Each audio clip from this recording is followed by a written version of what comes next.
evening and welcome to the February 13th, 2023 meeting of the Garrett Park Town Council. Call this meeting to order. The first item is a statement for the record, so I shall read said statement. On February 7th, 2023 at 6:53 p.m., the mayor and town council met in open session remotely by Zoom conference to entertain a motion to enter closed session. Present on the call were Mayor Welch and council members Jerry Bennett, Donna DeBosch, Lisa Max, Phil Schultz, and Stephen Paskowski. Also on the call was town manager Barb Matthews and assistant town manager Kayla Bucher. Councilmember Schultz moved to go into closed session pursuant to Maryland Code General Provisions Article Section 3-305B1 and 7 to discuss a personnel matter involving a specific employee and to consult with counsel to obtain legal advice regarding infrastructure in the town. Councilmember Max seconded the motion, which was approved unanimously. Town attorney Ron Bolt was present for the initial portion of the closed meeting. The mayor and town council received legal advice regarding infrastructure in the town. At the conclusion of the discussion, the mayor and town council requested that the town attorney draft correspondence to be sent to Montgomery County.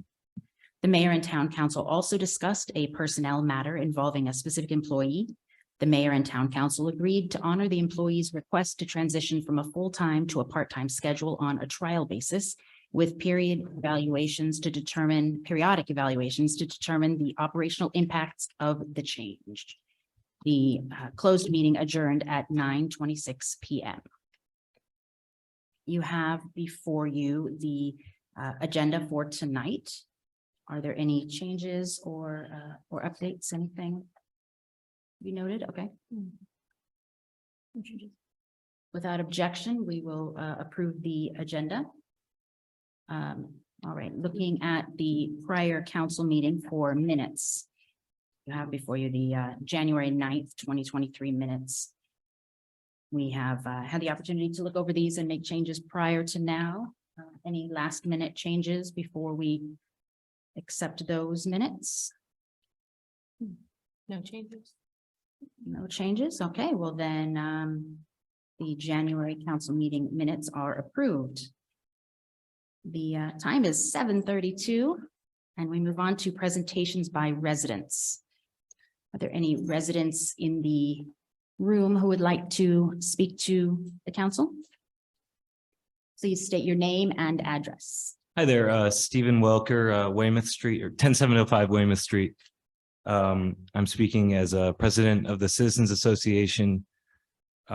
You might have received an email announcing our directory initiative. We plan to publish a Garrett Park written physical directory. We have a committee in place to do that. We're starting to collect addresses, phone numbers, and email addresses. We intend to do door-to-door canvassing in April and May when the weather gets a little nicer. We think this is going to be a great opportunity to get out and meet new people. Maybe a lot of people have moved in, maybe people who aren't on the various town listservs and maybe are not receiving communication. So I first wanted to bring this up to the council and the mayor to see how we could work together towards improving the communications of the town and reaching these people who might otherwise not even know about the listservs. So we'd be happy to work with you in our door-to-door outreach and, you know, handing out flyers or maybe offering people, if they want to check the box, to opt in their email into the various listservs. We plan to release this on the 4th of July. And also on the 4th of July, we're tentatively planning to celebrate the Garrett Park's Quasqui Centennial, or the 125th anniversary. None of us were here, or in the CA leadership, none of us were here during the 100th anniversary. So we're kind of flying blind, and we want to start getting together ideas. So we were thinking we're going to be responsible for the nominations meeting on March 22nd. We're thinking of also expanding that meeting, giving it a dual purpose of brainstorming a theme and brainstorming ideas that we could come up with for the 4th of July celebration and the 125th anniversary celebration. So economies of scale there. Hopefully we get good turnout. And there'll be more to come on the various emails. So there you go. Thank you. Thank you. Any other residents, anyone on Zoom who wants to chime in, have something to share or question, concern? Going once? All right, then let's move on to the town manager's report. Thank you. I'd like to start with the January financial report, a copy of which is included in your agenda packet. I did want to note that the January financial report reflects the changes authorized by the mid-year budget adjustment ordinance that you all adopted in January. Just a few items I wanted to note in the January report. We received the FY 2023 second quarter interest payment from the Montgomery County Investment Pool account, which was just a little over $4,000. This payment, as well as some other interest payments, have already pushed our year-to-date investment earnings, which is account 5.1 beyond the adjusted budgeted amount. So interest is going fine. We also received a payment just under $1,000 as reimbursement for COVID-related expenses. You may have seen that this emergency declaration is going to be ending, I believe it's in May. So I anticipate there may be some residual payments we'll get, but those are probably going to be wrapping up soon.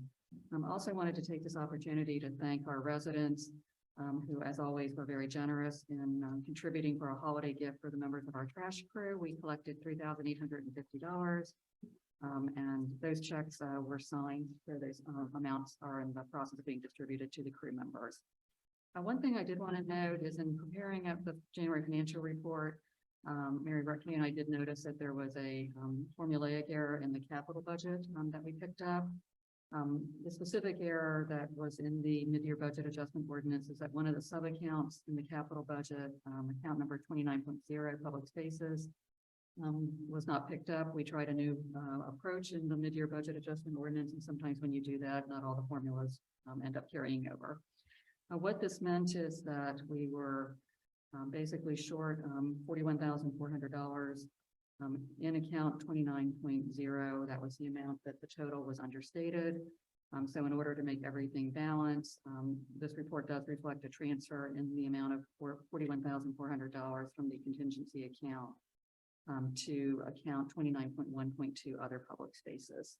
And so the bottom line total of the capital budget is the same. It's just sort of where the funds were distributed between those two accounts. That was the issue. Okay, but now we have no money in our contingency. Well, aren't you glad now that you moved it a little higher? Because it is not quite as robust as I had hoped it would be. Moving on to the RFP. Can we get a clarification there? Yes. I'm reading that there are $47,431 Yeah. in the contingency account, but none added. Is that correct? Or did I misread that? I'm sorry, Charlie, could you repeat your question, please? I'm reading that there are funds in the capital contingency account. There are. The budget, mid-year budget adjustment ordinance, if you were to go back to that, and I do have it in front of me, the amount that was in the contingency account was just under $89,000. But $41,400 has been transferred, leaving a remainder of $47,431. So Okay, there's still money thank in you. contingency. Yeah, not- just wanted to make sure that Yeah. it was clear that we weren't down to zero. No, not down to everything. Wanted to give you an update on the RFP for architectural services for town hall. As we discussed at the last meeting, the RFP was issued on January 19th. We did have a mandatory pre-bid meeting last Monday, February 6th. For any prospective bidders. That meeting was held here to make sure that anyone who bid on the project actually had kind of a understanding of the space. There were 15 attendees at that meeting. This Thursday at 4 o'clock is the deadline for prospective bidders to submit any questions. And the proposal submission deadline is 2:00 p.m. on February 27th. Kind of moving on to streetlights. The saga of my conversations with Pepco is continuing. As you may recall from prior discussion, we do believe that Pepco stocks the same fixture that we have in place throughout the town. When we had a Pepco representative come out to sort of walk some of the streets where we had actual streetlight outages at Frank Brazil, that yielded some information that Pepco no longer stocks the shields that the town has on many of its lights to prevent light intrusion. I then followed up with someone in the engineering division for Pepco who did say that the town could purchase the shields, sometimes referred to as cutoffs, directly from the manufacturer, and Pepco would install those. So that was good news, but then as we went on, we learned that Pepco no longer stocks the induction lights that the town has used for many, many years, only LED lights. I do have a pending inquiry into Pepco to determine if the town could purchase our preferred lights or lamps directly from the manufacturer for installation by Pepco, but I don't have an answer for you this evening on that. If at some point I got a couple of comments on that whole thing. Go right now. Okay. So having studied this thing in the past, especially with regard to Al Carr's push with Pepco and the LED lighting, one of the things I found out was, well, several things I found out, but the first one was that Philips exited the induction lighting business, and a major Chinese factory, is the way it was put to me, who was the major player in making the induction ballasts, has also exited the business. So it's going to be very hard to get these, and we still can get the bulbs, but for how long, I don't know. What I would like to propose is that we consider doing a test installation of an LED, because at some point we're going to be forced to either do a last time buy of a stock of these ballasts to ensure that we have them on hand, and that will just keep us for some period of time. And same with the bulbs, or that we have to consider going to LED. And so I was thinking maybe this is the time when we decide, hey, let's go to LED, because from the stuff that Al Carr showed me, they did have our fixture there. Right. And we had a choice of a couple different colors. I like the softer, warmer one, I think. But I'm thinking that this might be a great opportunity for us to just forget about the induction and go straight to LED. The second thing I had along those lines is that we were getting charged a special rate for those inductions because they were so efficient. And obviously now the LED is going to be a little more efficient, not that much more efficient, but a little more efficient. So my thought was that we have to make sure that Pepco doesn't turn around and charge us the long rate for some of these things, especially if they're going to say they were the ones paying for the fixture when we're in fact going to be paying for the fixture. So. And I have a question in regard to the information that you just provided. Was that before or after they changed the number of the streetlights in town? It was after, and that's when we started realizing that there were some differences. So are the lights that they have already installed LED? I believe at least one. I know the mayor and I were talking about this, and I believe there was a light replaced on Rokeby. The end of Rokeby, yeah. And it looks like it's different in terms of its kind of coloring and things. So I'm guessing that might be an LED. I'm not 100% sure, but it certainly appeared that from the picture Joanna had texted me. There is another one for sure that's on Waverly. As you come down from Kenilworth, there's a big yellow house there.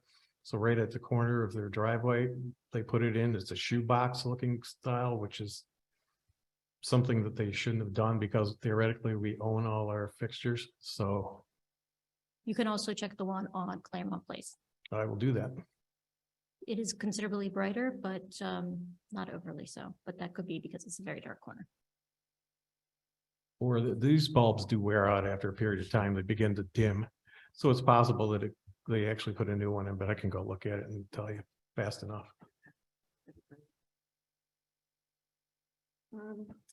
Also wanted to just update you on the county hazard mitigation plan update. The county's in the process of updating its hazard mitigation plan with the assistance of a consultant. This plan will reassess the natural hazard risk and vulnerabilities to our communities and assets and set a strategy to address them. As a requirement to receive certain categories of FEMA funding, which sure sounds familiar to Jerry. This plan must be updated every 5 years. Assistant Town Manager Caleb Euchre is representing the town as a participant on the Montgomery County Hazard Mitigation Planning Team. And this is the team that's responsible for attending planning committee meetings, making decisions regarding the plan content, providing data and input, and for reviewing draft sections of the plan for accuracy and completeness. And once all the FEMA planning requirements have been met, the town will qualify to apply for certain FEMA grant opportunities. I also wanted just to give you some information on the town website, which has been experiencing some functionality issues, which Kayla has been working diligently to resolve with our existing service provider. Kayla is also having some discussions with the vendor Granicus about possible updates to the website.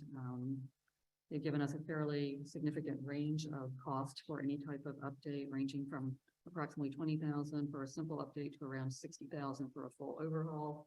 Obviously, that's a pretty broad range.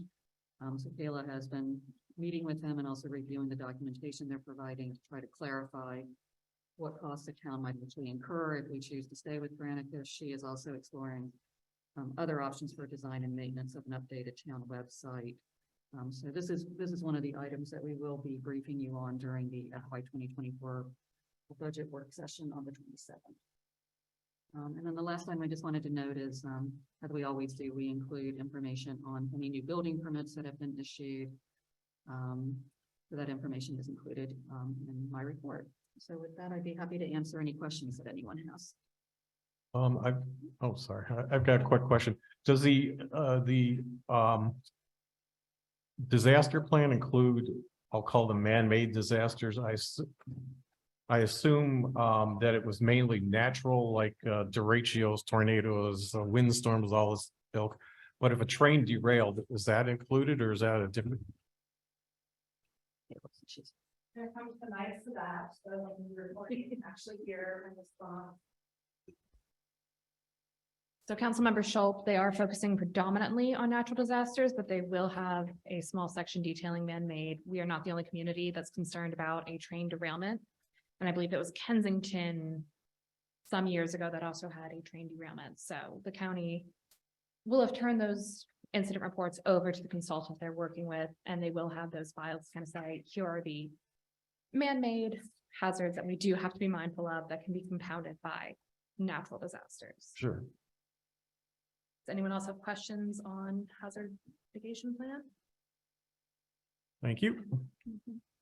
Barb, I have a question. The building permit listed first. What's the address on that one? It doesn't say. It says new home. Yeah, I'm sorry, that is on Montrose. I just realized that the address is missing. I can send that to you all, but it's on Montrose. Okay. I think it's 10710, I believe. That's over this side. Barb, I had a question.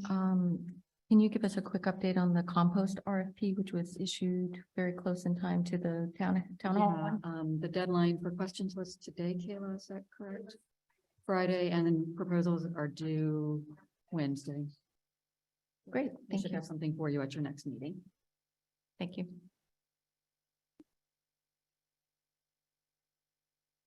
I think that's it. That's it. Wonderful. Oh my goodness gracious. It is 7:48 and we are moving on to action items. We have first on this is ordinance number 2023-1. This is merely introduction of the ordinance to allow the town to turn over regulation of regulation of housing rental units to the county. So this is not, we're not voting on final passage, on final acceptance or anything like that. This is just going to introduce it. We will then, if it's introduced, we will move it on to final vote next month. There were a few questions in the prior meeting that we were able to get information on. In your packet, we have information about the lead paint, paint prevent or poison prevention standards for the county. These are already in place. This is not anything new. It is it's been not a new regulation. Another question was whether the town would have any liability if we do not opt in. And if we do not also take up the regulation for ourselves. So if we were to just maintain status quo of all rental units being unregulated, and after more research and discussion, we're confident that we would not be under, at risk for liability. And then the other item was to ask our town attorney to draft an ordinance that he has done that. And that ordinance has as a date, an effective date of July 1st, 2023. And the reason for that is that that's when the calendar year starts, or that's when the cycle starts for that county department. So it sort of makes sense for there to be an alignment of when this would be applicable for our residents. One piece that I want to make sure that we emphasize is this is for long-term rentals. We looked up what short-term rentals refers to, and that is 30 consecutive days. So any renting out of any portion of your home or an accessory dwelling unit, anytime you have a renter in place for more than 30 consecutive days, that's when this new regulation of the by the county would come into place. Barb, do you have, how would you like to add on? No, I think you covered the main differences from what you discussed at the last meeting. So I think at this point, it's really a matter of discussion for you and the town council. Okay. Do you all want to introduce it and move on, or do you have any questions, or is there, what information would you like from us, or what discussions do we need to have as a town, as a council, so that we can move on to voting on passage next month? Would we be open to, would we be open to feedback from town members? Oh, absolutely. We'd love And, or would this be open for discussion at an open forum? What are our thoughts? Well, so this is the second time that it's talked about it last month. We've got it here this month. We're gonna have it on the agenda for next month. So certainly residents are welcome to chime in at any point, as well as email us or call. I don't foresee wanting to hold a forum or any other special event on this. Does anybody else have a thought? Contrary? This is the open forum that has been discussed before, and my understanding is that's the whole point of introduction and adoption, is that there's at least 30 days to have everybody in the public have a chance to read and review, and if they want to ask questions or speak on an issue, come to the next open forum. Have we received any comments or questions? I have on the not. website? Also, just another comment, it was helpful, I think, to get all this information. I think we did have a lot of questions swirling around, and just I was surprised at how low the fees are. I thought they were 10 times that, but oh, sorry. Thanks for getting all the information. I was surprised at like how low the fees are. I would have thought they were multiple times more than this, but just did a quick calculation. If somebody were to have a rental place in this town for 10 years, it sounds like it would cost them about $160 a year, which is not much to be able to have all the protections that the county can give on that. Right now, we don't really have anything county or local, and it's a little odd, I guess, because we're a municipality that the county enacted a zoning change. I think it was very late in 2019 that countywide allowed accessible dwelling or accessory dwelling units by rule. So all the communities that surround Garrett Park can build an accessory dwelling unit and have it licensed by rule now. Just because we're a municipality, we have this technicality where we had opted out of this one chapter before. We have the option of opting back in. So it's not like it's unusual. It's like it's the norm around the county to be able to do this. So we're really addressing whether or not we want to be abnormal or be kind of more in the norm of the county. We should take into consideration the $581 application fee for anyone looking for ADU. Yeah, it's at $250 and then $220, and that's one time each, and then $111 every year beyond that. So I was just looking at it, like if you add all those things together over 10 years, it comes out to like $160 per year if you prorate it out. But then you got the, don't forget the cost of doing the lead abatement, because many of the places around here probably require that. Yeah, I think as the mayor noted, anyone who is renting and has a property that meets a certain age should be abiding by the state requirement now. So that's actually a statewide law. It's Sure. not just limited to Montgomery County. That's nationwide. That lead law is really old. So. Of course. So does anyone want to introduce this and then we'll move on? Or is there more discussion prior to introduction? I had some detail about the how, or the separate from the licensing, but I was planning to cover that in the land use advisory update, but I guess I might as well keep it there. That's really a separate issue, so. I do have two questions.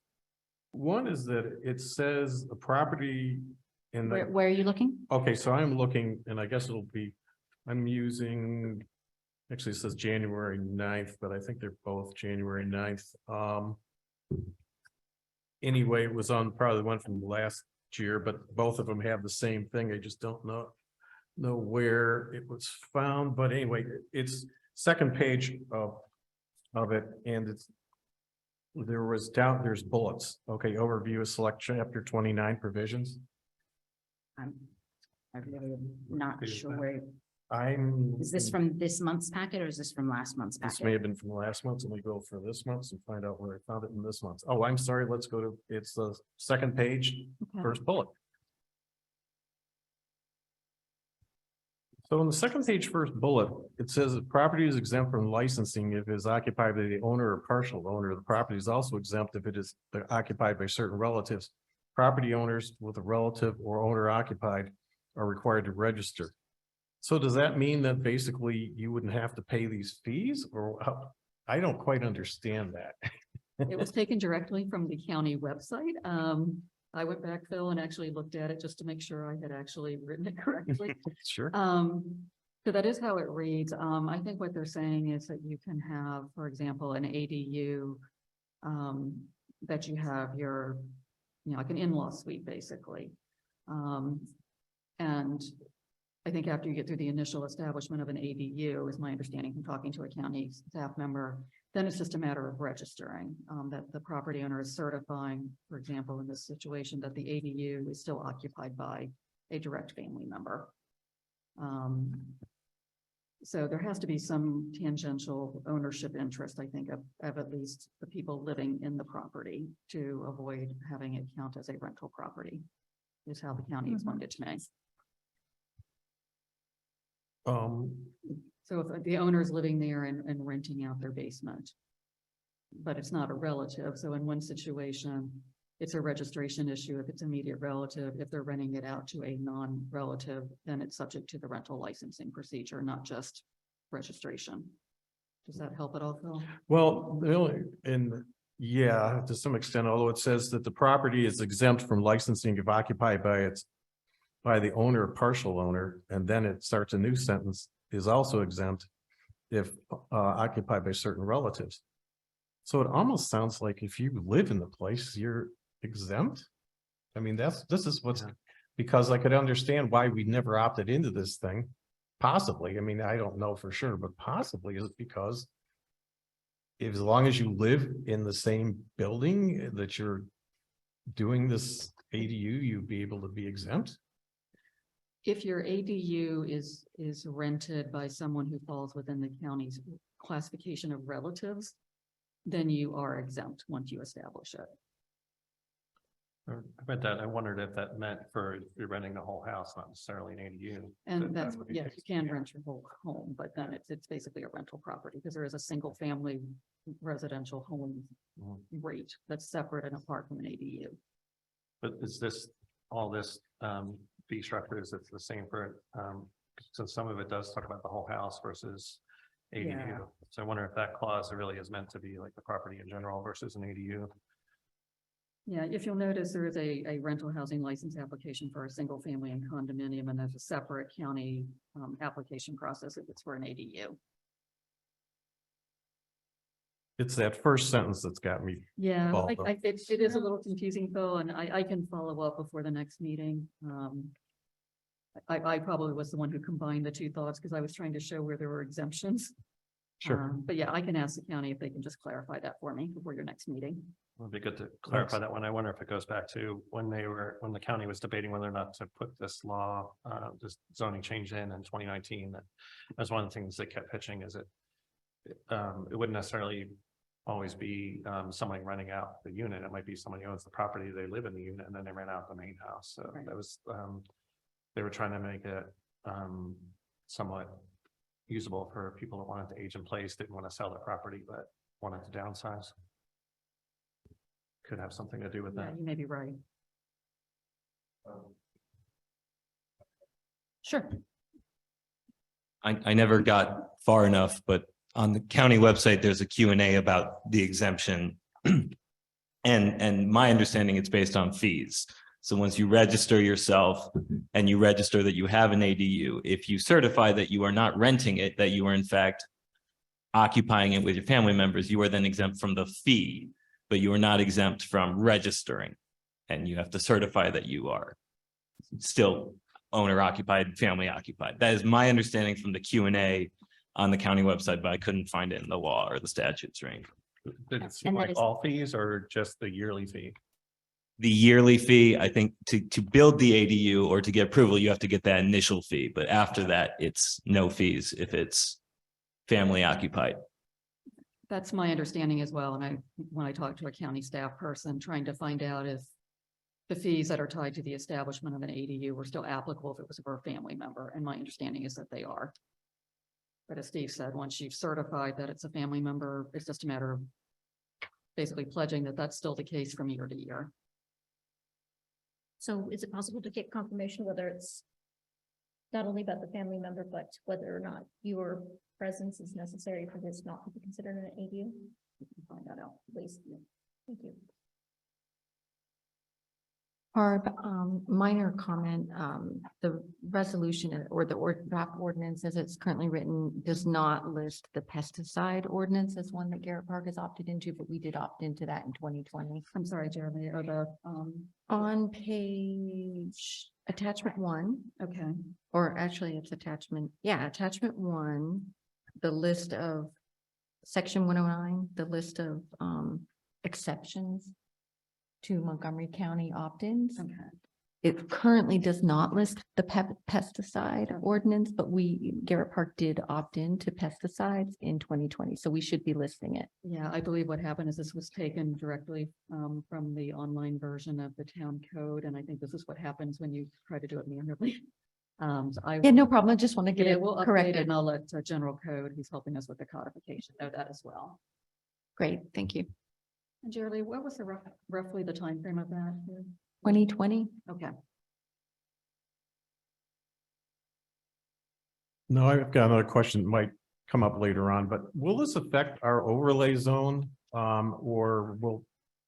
It sounds like you'd have to be compliant with the full overlay zone in terms of lot coverage and in terms of square footage. I don't think that's the same issue. I mean, this is just, So use, it's not the setback, it's not the setback controls or. Right, so lot this is coverage or just- anything like that. once you are renting out a portion of your property, it is regulated. It's not what that portion looks like. Which I think Councilman Praskowski was going to mention, has been under discussion. He's gonna talk about the overlay issues Okay. a bit later. And just finally, regarding cost, not that it's been mentioned or discussed, but I would assume, and perhaps you can get confirmation on this, whether this affects individuals' tax applications, etc. Yeah, I think that's going to be a challenge because I'm certainly not going to pretend to be someone who's qualified to give tax advice. So I think that's the challenge. That I would say that's probably someone who is renting their properties probably needs to talk to their own tax advisor because I don't think the town's in a position to offer that kind of tax advice. But would it, mean to camp onto that, would that mean that this could affect though your assessment, right? I think that's where you might be going. Personal and property, yes. Right.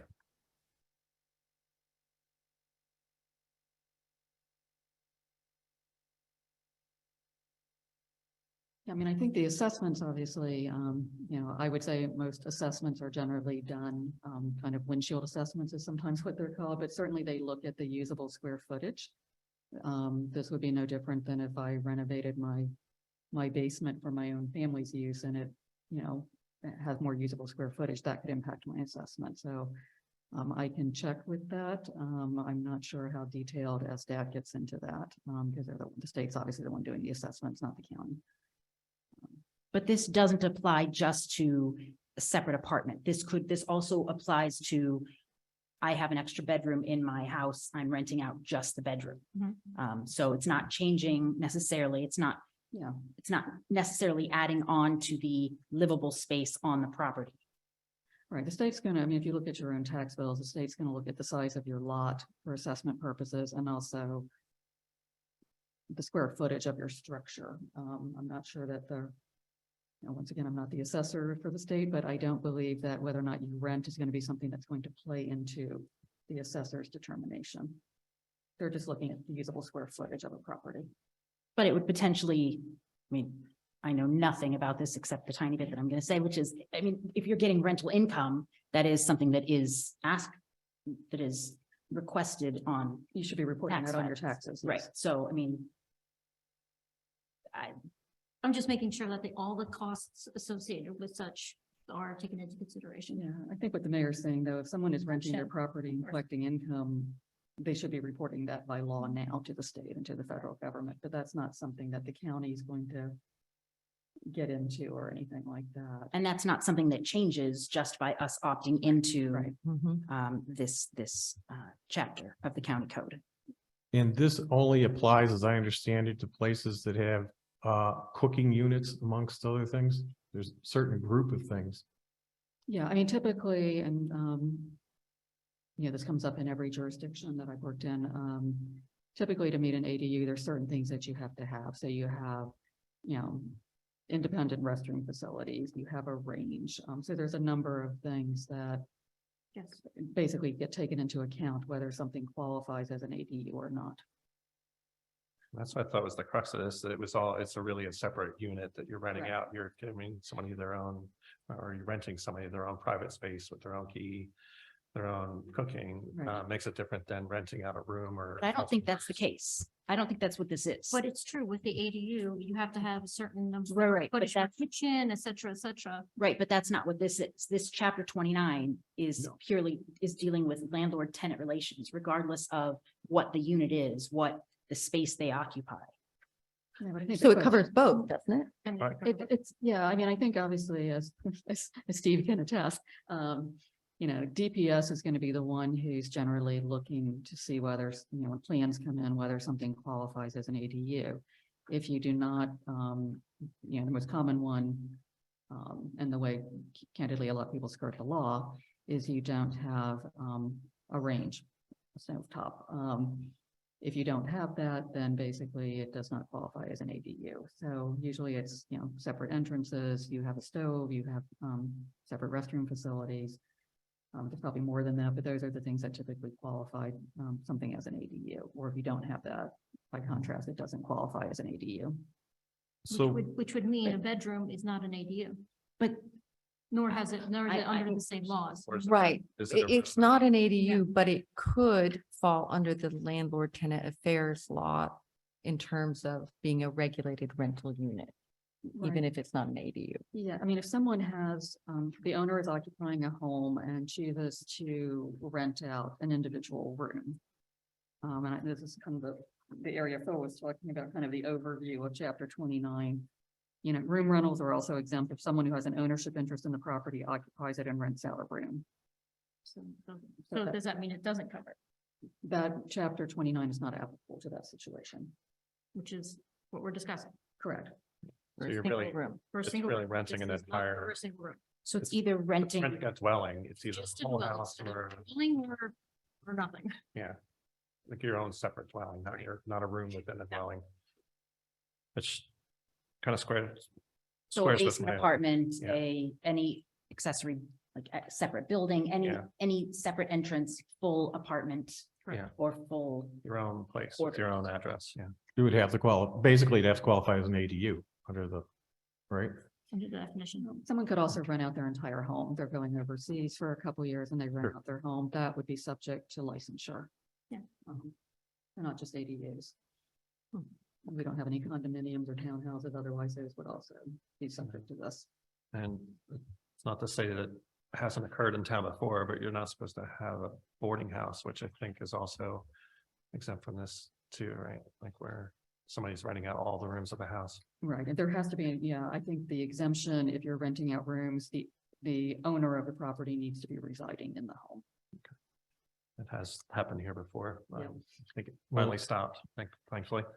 It's also covered, isn't it, under the other section where we do not allow short-term rentals? That's correct. That is covered by chapter 54 of the county code, and that's the less than 30 consecutive days. So whatever you choose to do with this ordinance before you tonight would have no impact on that. It's one small thing to consider. There was a house, or at least one that I know of, that was really operating as a boarding house without an owner occupant in it. The neighbors did, from my understanding, complain over the years, but the county did seem to come and try to take care of it. I think, I'm not sure if they realized that we didn't have any kind of protections in this town or that we were opted out. But are it'd we be nice ready to to, have that, so. and not that this would allow that. Mhm. Are we ready to introduce this?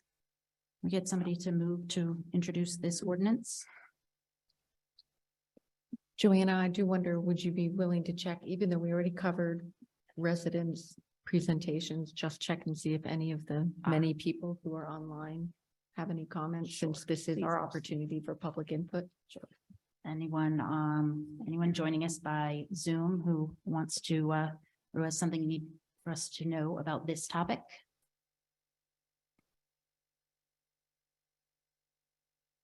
Not seeing any hands raised or any waving. Can we maybe see, Lisa, did you have anything that you wanted to ask or any comments you want to make? Just don't want to forget about her because she's out there. Yes.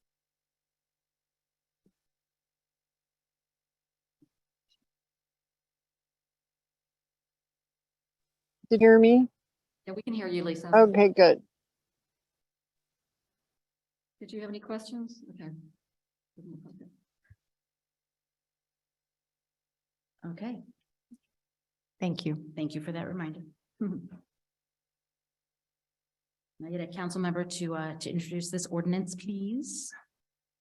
I can do it. Thanks. It's been a while, so hopefully I do it right. I moved that we introduce the ordinance 2023-1 to allow the town of Garrett Park the application of chapter 29, the landlord tenant relations of the county code regarding the leasing of rental housing.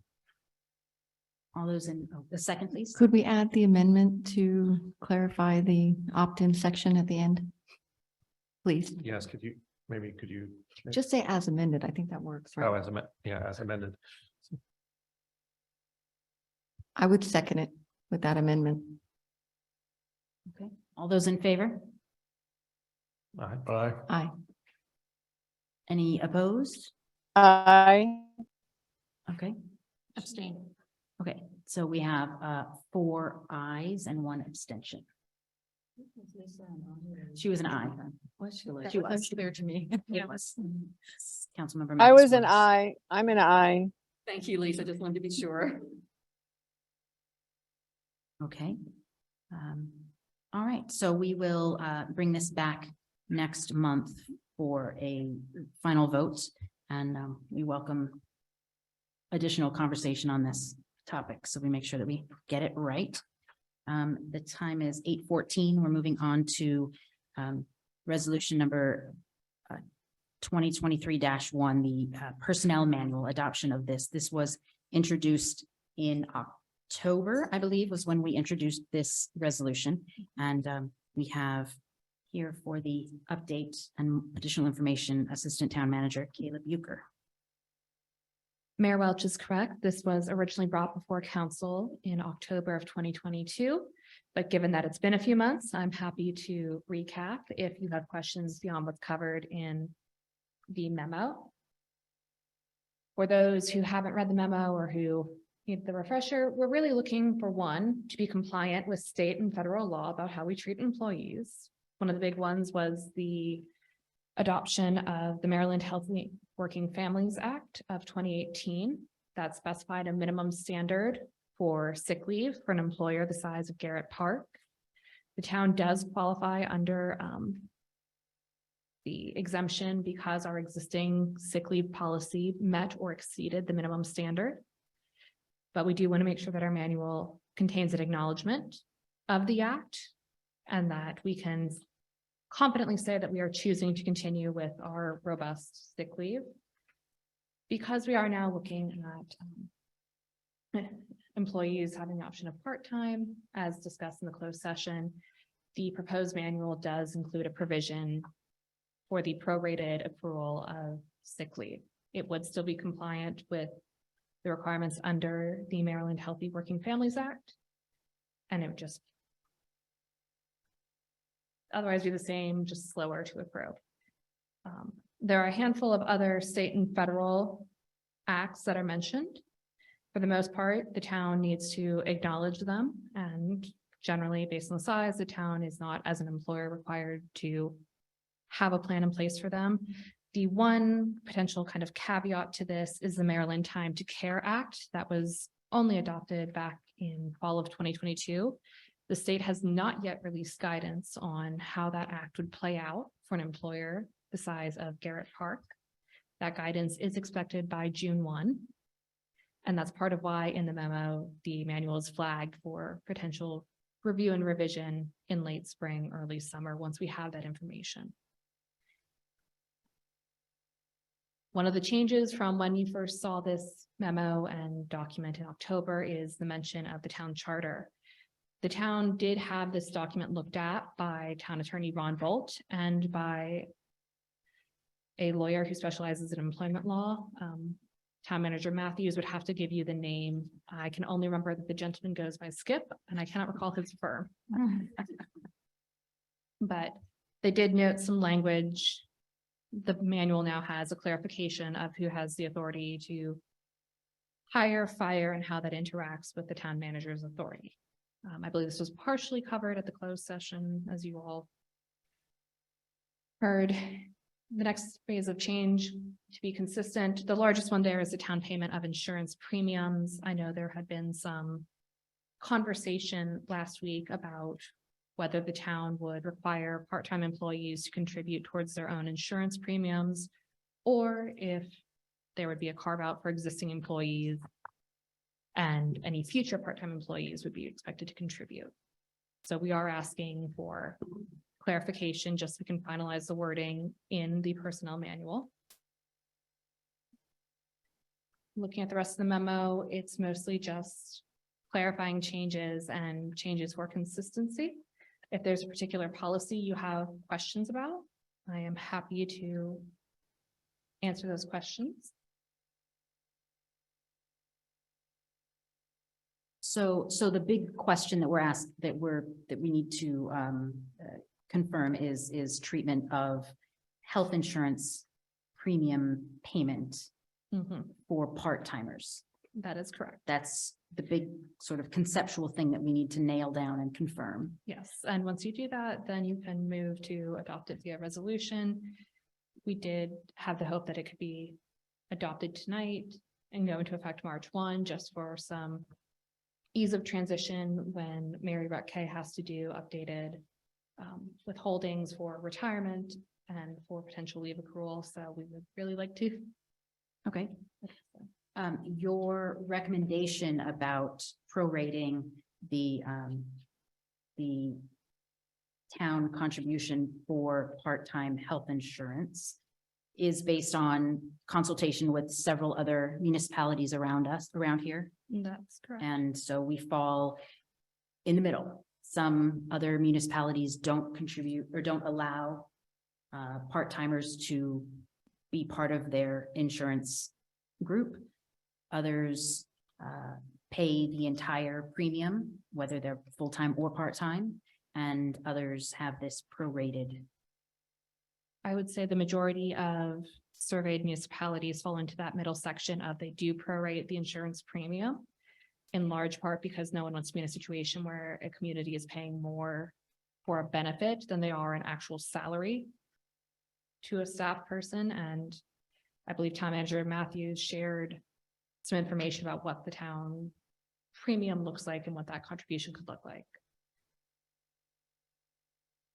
Just confirming that in this case, it does not exceed the full salary.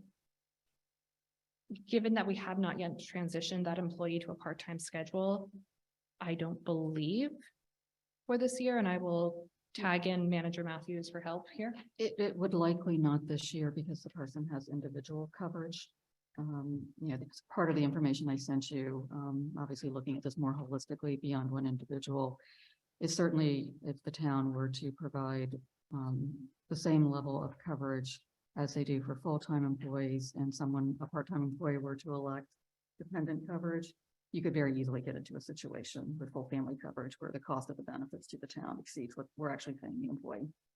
Thank you. Not the specific issue you're talking about. I appreciate the answer. Thank you. And a part-time employee, it's just the employee that's eligible, correct? I don't believe we restricted. I believe we said that a part-time employee could opt for dependent coverage, whether that be self+1 or full family. Right. Obviously, we're a small organization, so people tend to know a lot about each other. Certainly that situation could change if someone were to get married. From a dependent standpoint, their one dependent has aged out about 2 years ago. Right, but since we're not focused just on one, we're looking at the broader policy. Correct. The policy that is being recommended is that a part-time employee would pay a prorated Correct. amount of the premium, whether for dependents or individual. That's correct. We would basically just treat any part-timer working more than 20 or more hours a week, exactly like a full-time employee, but for the proration. So they could choose individual coverage, they could choose employee +1, they could choose full family. However, we only cover 75% of dependent coverage. Is that correct? That is correct. All right.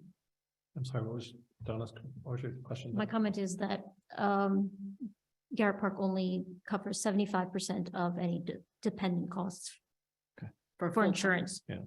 Yes. Right. Do we have short-term disability or anything similar? I believe we have both short and long-term. No, we do not have short-term disability. We have long-term disability. By policy, part-timers are not covered by that. And so long-term disability typically has a waiting period of 180 days. That's standard across the industry. Okay. The reason I asked was because there's an unlimited accrual of sick time, and if we had short-term disability, then we would rethink that, but obviously it's going to take a while to get to 180 days to hit this. Yeah, in my experience, and obviously you get into a lot of laws that start interacting. There are a number of jurisdictions I've worked for that would cap the accrual of sick leave to match the waiting period for long-term disability. So quite often they cap it at 180 days. I think sometimes what happens by the time usually someone's been out 6 months, generally you almost inevitably have to fill their job. We do not compensate employees for sick leave. That is accrued but unused upon separation. So in that regard, there's not an issue. I'm not sure, Phil, if this is what you're getting at. I've also worked places that's and have gotten legal opinions, not from Ron Bolt, but from other attorneys in the past. Just because an employee has more than 180 days does not mean that the town has to allow them to run all of that out. Right. And So- the thing was also, we had run into a situation in the past where people were able to accrue vacation, infinite amounts of vacation, and we started into a problem, I'll call it an unfunded mandate, because we had to pay all this out theoretically if the person left. This obviously is not the case because if you are terminated, so too goes your sick time. But the only question would be, do you think there's much risk of us having to fill the job? Because I would think after 90 days, you could get to the point where you might end up hiring a temporary replacement for somebody. And I guess well, they would be forced onto disability, because you wouldn't want, if I were the employee, I wouldn't want to be on disability. I'd rather wait until I burn down all my sick time. Yeah, you get into a bunch of interacting laws, so someone applies for long-term disability, the town doesn't force you to apply, but certainly I think if someone finds himself in that situation, that is a benefit, obviously, to someone who is unable to perform the duties of their own occupation. The way those policies are always structured is that there's what they refer to as an own occupation period. So there's a couple-year period where the standard of receiving long-term disability benefits is whether or not you can perform the duties of the occupation you were holding at the time you became disabled. After those first couple of years, then it becomes a much broader, can you perform any work which are meaningfully trained, depending on the LTD carrier. Some of them actually offer retraining benefits as part of their cost control mechanisms. So we don't force someone to apply, but the town certainly as an employer has the right to make a decision, even if someone has 500 hours of sick leave or whatever, far beyond 180 days. The town as an employer can say that there is a business need for the town to fill that job. And that doesn't necessarily, you can choose to separate someone at that point. But you can or can't? I would say in my experience and the attorneys I've spoken with in the past, because this comes up every place, especially larger organizations, you're not required to allow someone to run out their sick leave. Okay. I just wanted to make sure that we didn't get in a situation where we should be stocking away some money in a reserve fund for purposes of covering. We actually do have, if you look at the audit report, and it's not something we talk about a lot, but there is an allowance. And actually, if you look at your financial report tonight, there is an amount that's set aside for accrued but unused vacation leave. Yes, I saw that one Right, for and sure. that's exactly it. We don't necessarily review it every year. I'm not sure the last time that was done. But it's for exactly that reason, that you can, don't have huge mass exodus or retirements and you get hit with a bunch of vacation payouts. The town, like most employers, in my experience, does have a cap of how much annual leave an employee can roll over from one year to a fiscal year to a next. And that's in place, I'm sure. It was in place when I got to Garrett Park, but it's to basically ensure that we don't find ourselves in the situation, Phil, that you're describing. Yeah, I was part of that Yeah. the whole thing, and then the cap on the 100 up to 160 hours just for that reason. Yeah, and I would say, Westminster had a 160-hour cap. My recollection is Rockville had something very similar. Okay. So it's a fairly common figure. So the vacation cap is 160. It's the amount that you can roll over from Rollover cap. 1 year. So obviously, if we allow someone to roll over 160 hours into FY 2024, that's going to put the onus on the person to, not only will they be having 160 hours, but then they'll be continuing to accrue. And I think certainly just as a work-life balance, we encourage employees to take leave throughout the year.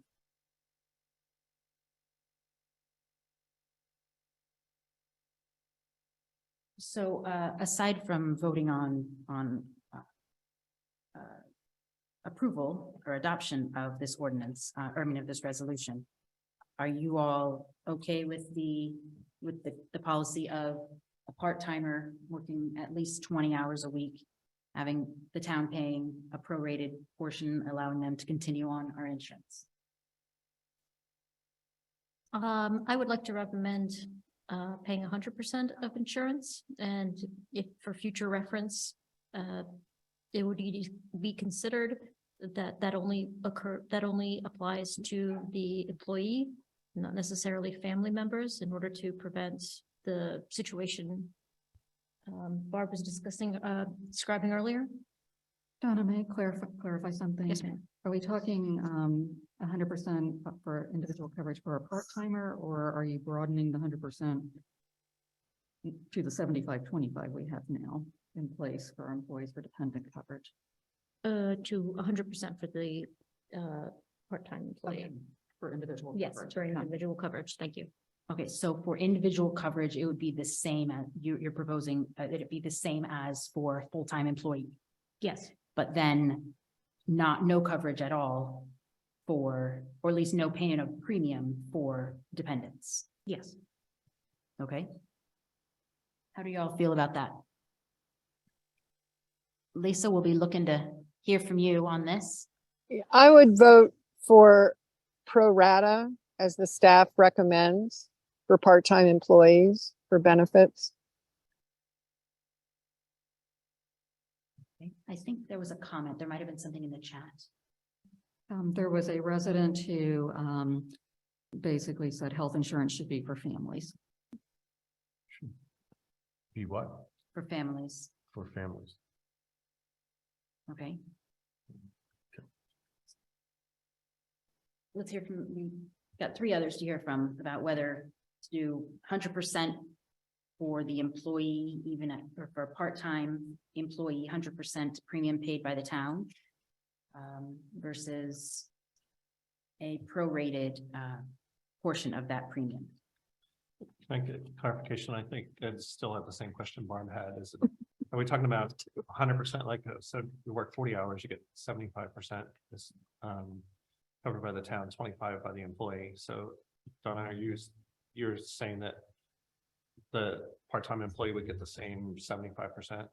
Well, Or- if I'm understanding the memo correctly, we cover 100% for the employee, only 75% for the family. Okay, Agreed. gotcha. Am I- But your proposal would be 100% for a part-time employee, 20 hours or over. And 0% if they were to go elect a family plan, then there would not be any additional coverage paid in by the town. So they'd have to pay 100% of anything above the single plan, I guess is the best way of putting Or it. another option would be possibly a prorated amount for the family. Okay. Councilmember Bennett, do you need a couple minutes to think about this or would you Yes, like to I'm chime still in? absorbing Yes. the proposed change. So what does that look like in terms of cost? I mean, if we look at, I don't know, I assume everybody's health coverage may be a little bit different, but if we just look at an average cost, what are we looking at for? If we prorated, and I assume if the person worked 20 hours, they would pay 50%, the town would pay 50%. If they worked 30 hours, it'd be like 3/4 and 25. So, I was just trying to see if I can find my file. Just give me. oh, sorry. Well, actually, it would be more of the prorated amount against the 75%, which is the policy of Garrett Park as it is currently. Right, but I was asking about if we went to 100% for the employee only, I was Yeah. seeing what that would look like. It's a little bit hard. I mean, I think what I'll do, because as I mentioned in the information I sent to you all via email today, there's 4 different health insurance plans, so the cost can vary fairly dramatically. So I'll just give you kind of a sense of the town's contribution, because mathematically, there are some, I think Don is correct, it's like a proration part of what the town would otherwise contribute. So this would be the highest option health insurance plan. So this is employee plus one. So for a full-time employee, for employee plus one, in the high option plan, the dental PPO, which is the higher plan, and then vision insurance. So the total premium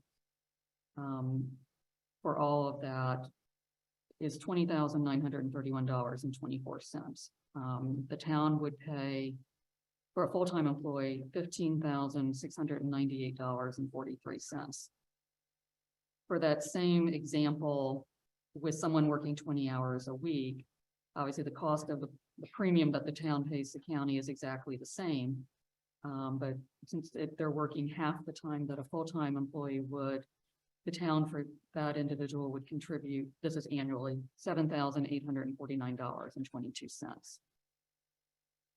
If you go to full family coverage, same high option plan, the total annual premium is $34,251.12 of that amount based on our 75-25 split.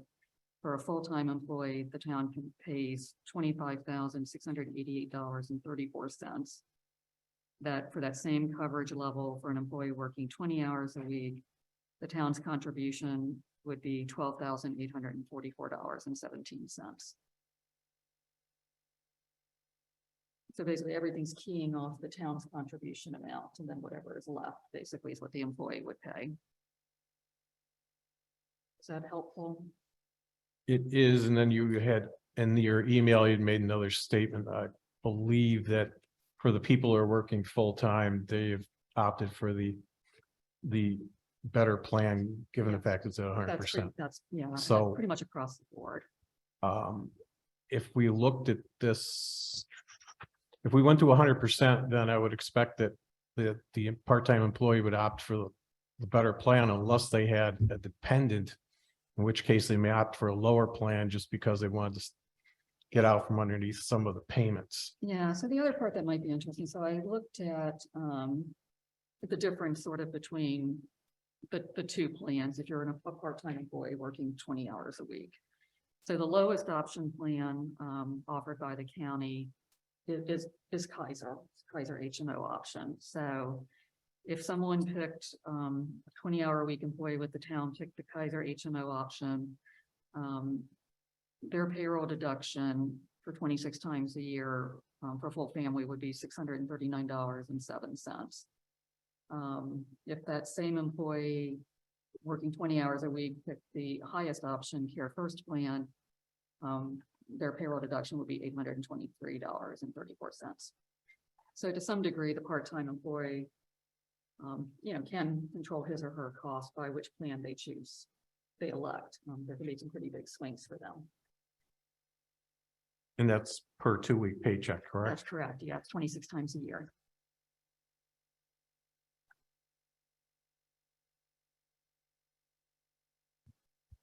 So the question is, do we want to apply the same for a part-time as a full-time employee?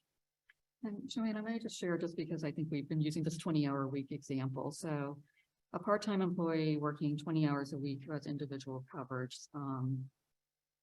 picks the higher of the dental plans, basically would be looking at for medical, dental, and vision per pay period, $226.18 at 20 hours a week.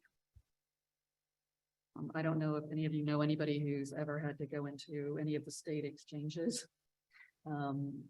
It's not particularly, it's better covered than, some other options, but I had a friend who was in the Midwest who was on an exchange, basically paying over $1,000 a month. So I think when you look at the coverage that's available through the county plans, and even I think with the recommendation Kayla and I have made about prorating, it's excellent coverage at a fairly reasonable price compared to what inevitably that employee could get on the private market or through the exchange. So we're giving them access to a better option. A much better option than they would probably otherwise have, inevitably. And that's for the lower end range, or That's actually the highest plan. If somebody who was 20 hours a week, individual coverage, who was on Kaiser, basically they would be, as opposed to $226.18 for individual coverage with the Care First high option. If they went the Kaiser route, their cost would go down to $172.11. And then there's 2 other plans in between that the county offers. I just kind of went with the low and the high just to see, what the options were and what the financial impact would be to a part-time employee. Barb, were those prorated numbers or 100% numbers? Those are the prorated numbers, Lisa. So my assumption when I was running these numbers is what a part-time employee would pay based on the proration Kayla and I were recommending. Thank you. That's helpful. So from a big picture perspective, looking at overall compensation and vacation time and days off and all these other things, Garrett Park is really solid in terms of what it provides for employees. We've done a lot of work, Kayla and Barb have done a lot of work in the last several months to compare with other jurisdictions around us. Most of them, or not very many of them, are actual size. They're just near us. They have, you know, different different tax bases and things like that, different size of their staffs. And Garrett Park is definitely competitive with them. We are not leading the pack in everything in terms of having the most numbers of days off. We're not leading the pack in terms of our contribution to retirement funds, things like that, but we are absolutely competitive. So that's one thing to keep in mind is for a part-time employee to be given access to the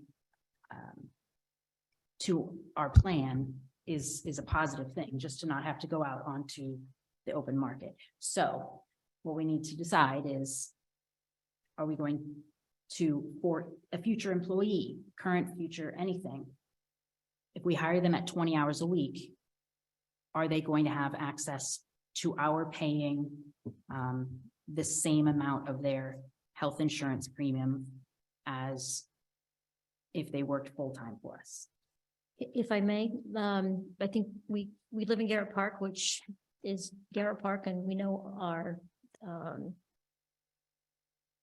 beliefs and our way of living. And especially in this day and age, considering the fact that prices have gone up, life is much more, not precarious necessarily, but not as stable as it used to be. And we all know what healthcare is like. I think for the current situation, it doesn't put Garrett Park into a position where it's spending like a lot of money and looking for future reference. It will definitely bring in individuals that are worth that time and effort. And that should be, I think, taken into consideration. And I think that is the question. That is the question, is as a town, what is it we want to provide for our employees, whether part-time or full-time? That question just came to mind, like, what does this factor in, say, for the archivist position? If that position works over 20 hours, would they be then eligible to have the same thing as a new thing versus somebody transitioning? Yeah, she's technically a contractor, not an employee, so she's not eligible for any of the town benefits.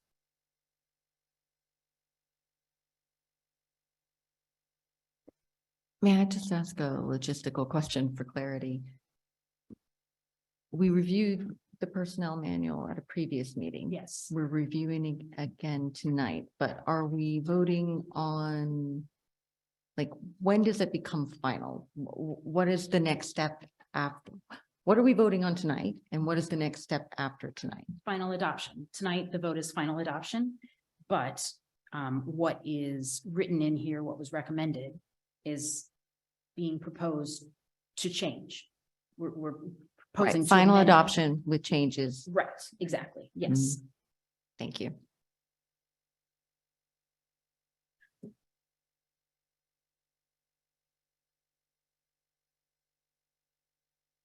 Is there any harm in us thinking about this until next month, or is there any time sensitivity to it? I think as someone mentioned, I forget which of our esteemed colleagues mentioned, that having this ready to go for March 1st would be beneficial for for lots of reasons, yes. It'd be beneficial. Yeah, I mean, I think there's certainly, obviously, Kayla and I want you to take the time you feel you need. I would remind you, there are certain enhancement and benefits that are in this manual, such as increasing, the percentage that the town is increasing to the retirement contribution. So the more that adoption of the manual is delayed, those benefits aren't being given to employees either. But when ultimately you need to make a decision, that you're comfortable with, and if you feel you need more time. Well, I'd like to propose that it sounds like our area of debate really has to do with the paying of the employee health benefits. That's And- what it appears, yes. Unless I am wrong, we don't seem to have, we haven't talked about it yet, but we don't have problems with the other benefits. Why don't we just pass it? And then can we come back in March and alter it if we decided we wanted to, just for the employee health benefit? If you all were to do that, then I would suggest that a transition that is anticipated to take place March 1st should be delayed to April 1st. I mean, in my mind, you should adopt the manual holistically. And we do have an active situation that adoption of the manual will impact. And those, whatever that policy is, and I'm not trying to guide you one way or another, I would suggest that decision be made before that schedule transition take place. Because we need to know what to do with the person's deductions, if any. But I think. I have a question Yes, for please. Barb and Kayla, maybe. Do you think that paying 100% of benefits for part-time employees will have a detrimental impact on the full-time employees feeling that, why is that fair? I mean, I would Do say, you- Lisa, that as this was probably an issue that Kayla and I kicked around endlessly, I would say, which is why I have a spreadsheet that has like 20 different scenarios on it, literally. That was a consideration. You know, should part-time versus full-time employment mean something? right. And I believe Kayla and I, rightly or wrongly, fell down on the side that it should. We also felt equally strongly that, you know, a part-time employee, as long as it was allowed by insurance policy, you know, should receive the same benefits as a full-time employee, you know, just on a pro rata basis. You know, to add on to something Kayla said, I surveyed 8 jurisdictions ranging in size to find out what their practices were relative to part-time employees. Some I was somewhat aware of it, you know, because I had worked there. But of those 8, I believe there were, count real quickly, there was only one that I found that treated part-timers like full-time employees. I believe there were, let's see, 1, 2, 3, 4 that did not. Of those 8 did not provide any benefits to part-time employees. 1 treated part-time employees working a certain number of hours a week like full-time, and then the remaining 3 basically provided prorated benefits. So same benefits, but on a prorated basis, like Kayla and I are recommending. I think as we looked at the ones who didn't do anything for part-time employees, I think Kayla and I did not feel that was probably the best approach to take as an employer. And I think certainly, you know, from a retention standpoint, you know, as an ongoing policy, you know, we're not going to be the highest paid employer, but we felt like the benefits were an area for a part-time staff member is maybe an area where we could make up a little ground. So we kind of tried to straddle the middle based on kind of what we saw from those 8 communities. That's very helpful. Thank you. If we were to adjust this so that it's 100, so it's treated the same as full-time, that would only count if it's above 20 hours work. We would have a floor. Yes, there has This to be, would only there be should applicable definitely be a to floor. 20 hours would be the minimum. 32 has been pretty common everywhere I've ever been. Yeah, I would say, you know, in the local governments I've worked in, typically it's 20. I would also say I've worked in a lot of unionized environments, so oftentimes that somewhat drives where you end up. So I've seen anywhere from 20 to 25 generally as the floor for benefits for part-timers. You know, I personally struggle a little bit if we had someone, you know, on an ongoing basis, and Kayla and I had this discussion, you know, if we were to go out and hire and we found, you know, the greatest candidate who only wanted to work 30 hours a week, how would we approach that? And I think that somewhat guided our thinking in terms of saying that we should offer, you know, the same benefits, even dependent coverage, just on a pro rata basis, but trying to maintain that proportionality. So you're not having your benefit cost exceed what you're actually paying the employee. Is there any value to like looking at prorating it, but maybe having a minimum? I don't know whether you look at it as a minimum or a maximum off. So it wouldn't necessarily go down to 50% from 100%. Maybe it goes down to 75%, no lower. But if you work, say, 30 hours, then it's 87%, something like that. So kind of almost, kind of, I think a bad analogy, Stephen, but sort of what we did with the fuel surcharge for the trash hauler, where there was sort of these brackets, Mhm. kind of is what you had in mind. There's still some, like, there's still a good benefit to it, but there's more participation for working less hours. Yeah, I mean, if there's interest in that, that's certainly something Kayla and I could try to put our heads together and sketch out some models and, see what you think of it. May I also bring to attention that, should said individual, depart and we're looking for a new position, nothing precludes that position from being full-time again. Right, sure. But just in general, we're looking at how we want to treat part-time employment. So let's try to narrow this down and see if there's a consensus. Is there a consensus for paying 100%, well, paying the same for a part-time employee, at least 20 hours a week, as we do for health premiums for our full-time employees? So I guess, let's lay out the options. The options are, we treat it exactly the same, where they have the same level of coverage for both individual and dependents. Another option would be, we provide it for just the individual, but we don't provide any for the dependents of a part-time employee. Another option would be prorating it so that it is proportional to the amount of the number of hours they work, not to fall below 20 hours, or not provide any. And I guess I'm thinking that the not provide any is probably not the way we're gonna go. I think we can rule that out. I think there was one other option of 100% with a prorated rate for family members. Okay, so same for individual. Okay. Let's see. I'm gonna let the mathematicians do that math You're part, right. but. yeah. But we're looking, so we're looking at the same for individual for part-time versus full-time. But nothing, but prorated for dependents. Yes. So full Plus prorated, and then prorated for dependents, depending on the hours worked by the part-time employee. or the same for both employee and dependents. Proration, yes. Full Oh, full, okay. or prorate. So 3 options. Now Same. the fourth after that. Actually, it's 4. Sorry. I have a fifth then. You have Oh. a 5th? Oh, great. Well, let's try to narrow down. Okay, let's go the highest option. Do we want to provide the exact same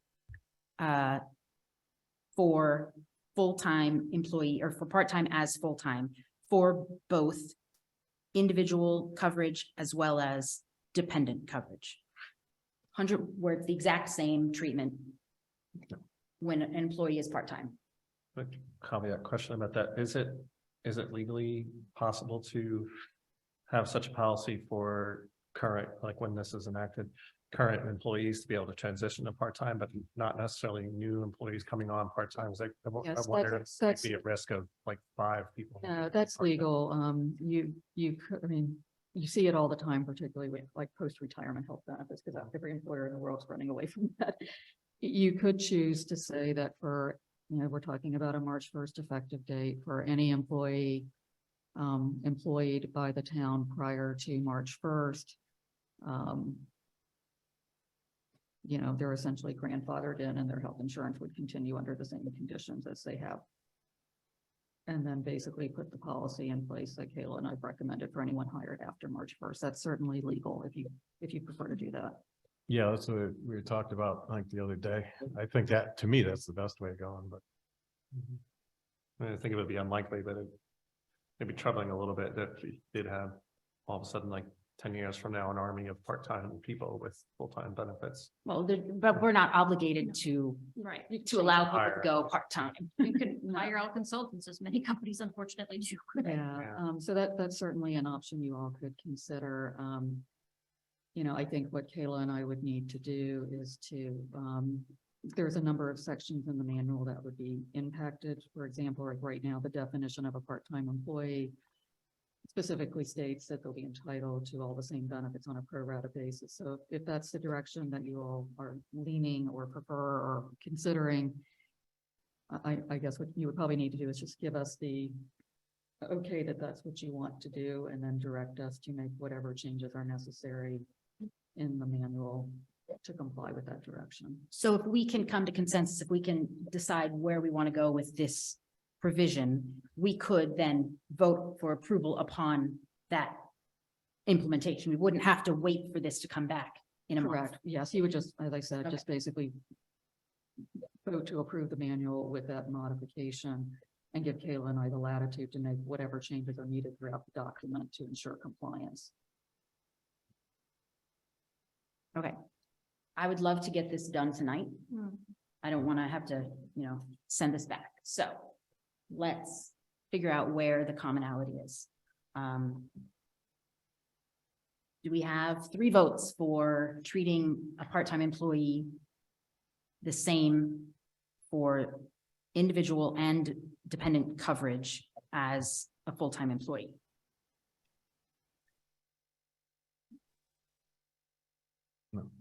No. Must know. Okay, all right. So what's off the table is that we will not be doing the exact same for a part-time as for full-time with regard to paying of premium. Okay, let's see.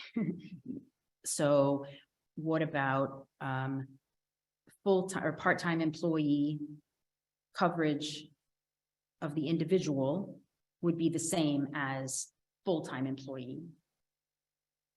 And then their dependents would be prorated.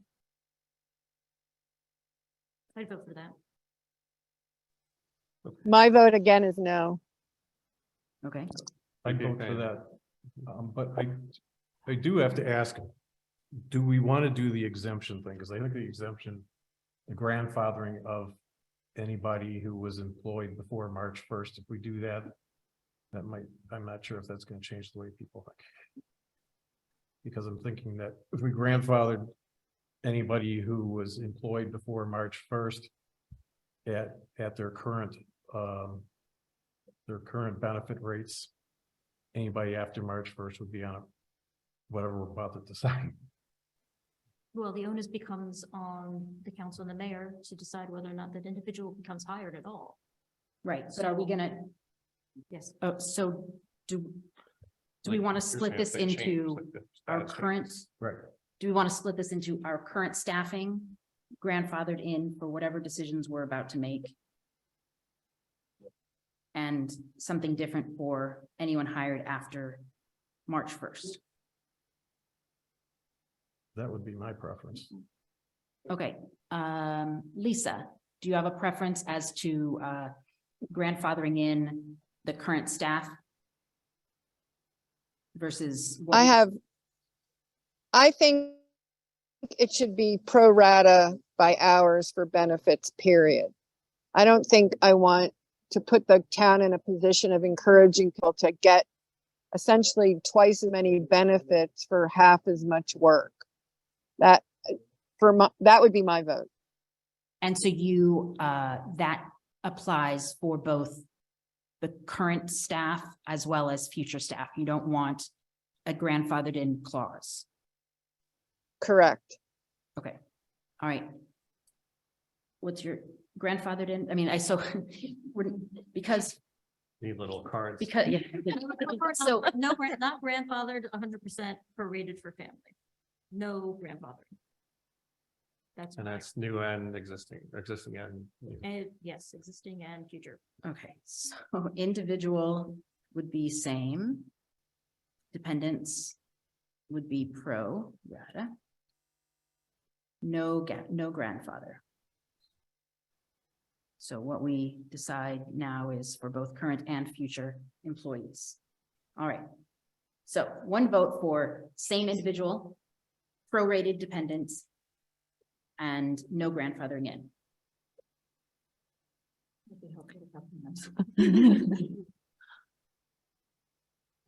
I hate to say this, but I think I would prefer no grandfathering, but a level of pro rata that is perhaps more generous than what was described in the options today, which was a pure, it looked like it was the exact percentage of hours to the plan. I think something a little more generous than that, but not all the way up to 100% to me makes more sense. And I don't actually see the benefit of grandfathering, because it seems to me one of the reasons for doing this would be as a recruitment tool. So would you say prorated for both individual and dependent? Just for individuals. And then what would dependent? be? I'm sorry, yes, all pro rata. Yes, all Yes. pro rata. Okay, Keep it as simple there. but as instead possible. of it being half because half employment, Right, it would some in between level. I thought that was discussed as an option. Yeah, I threw that in there.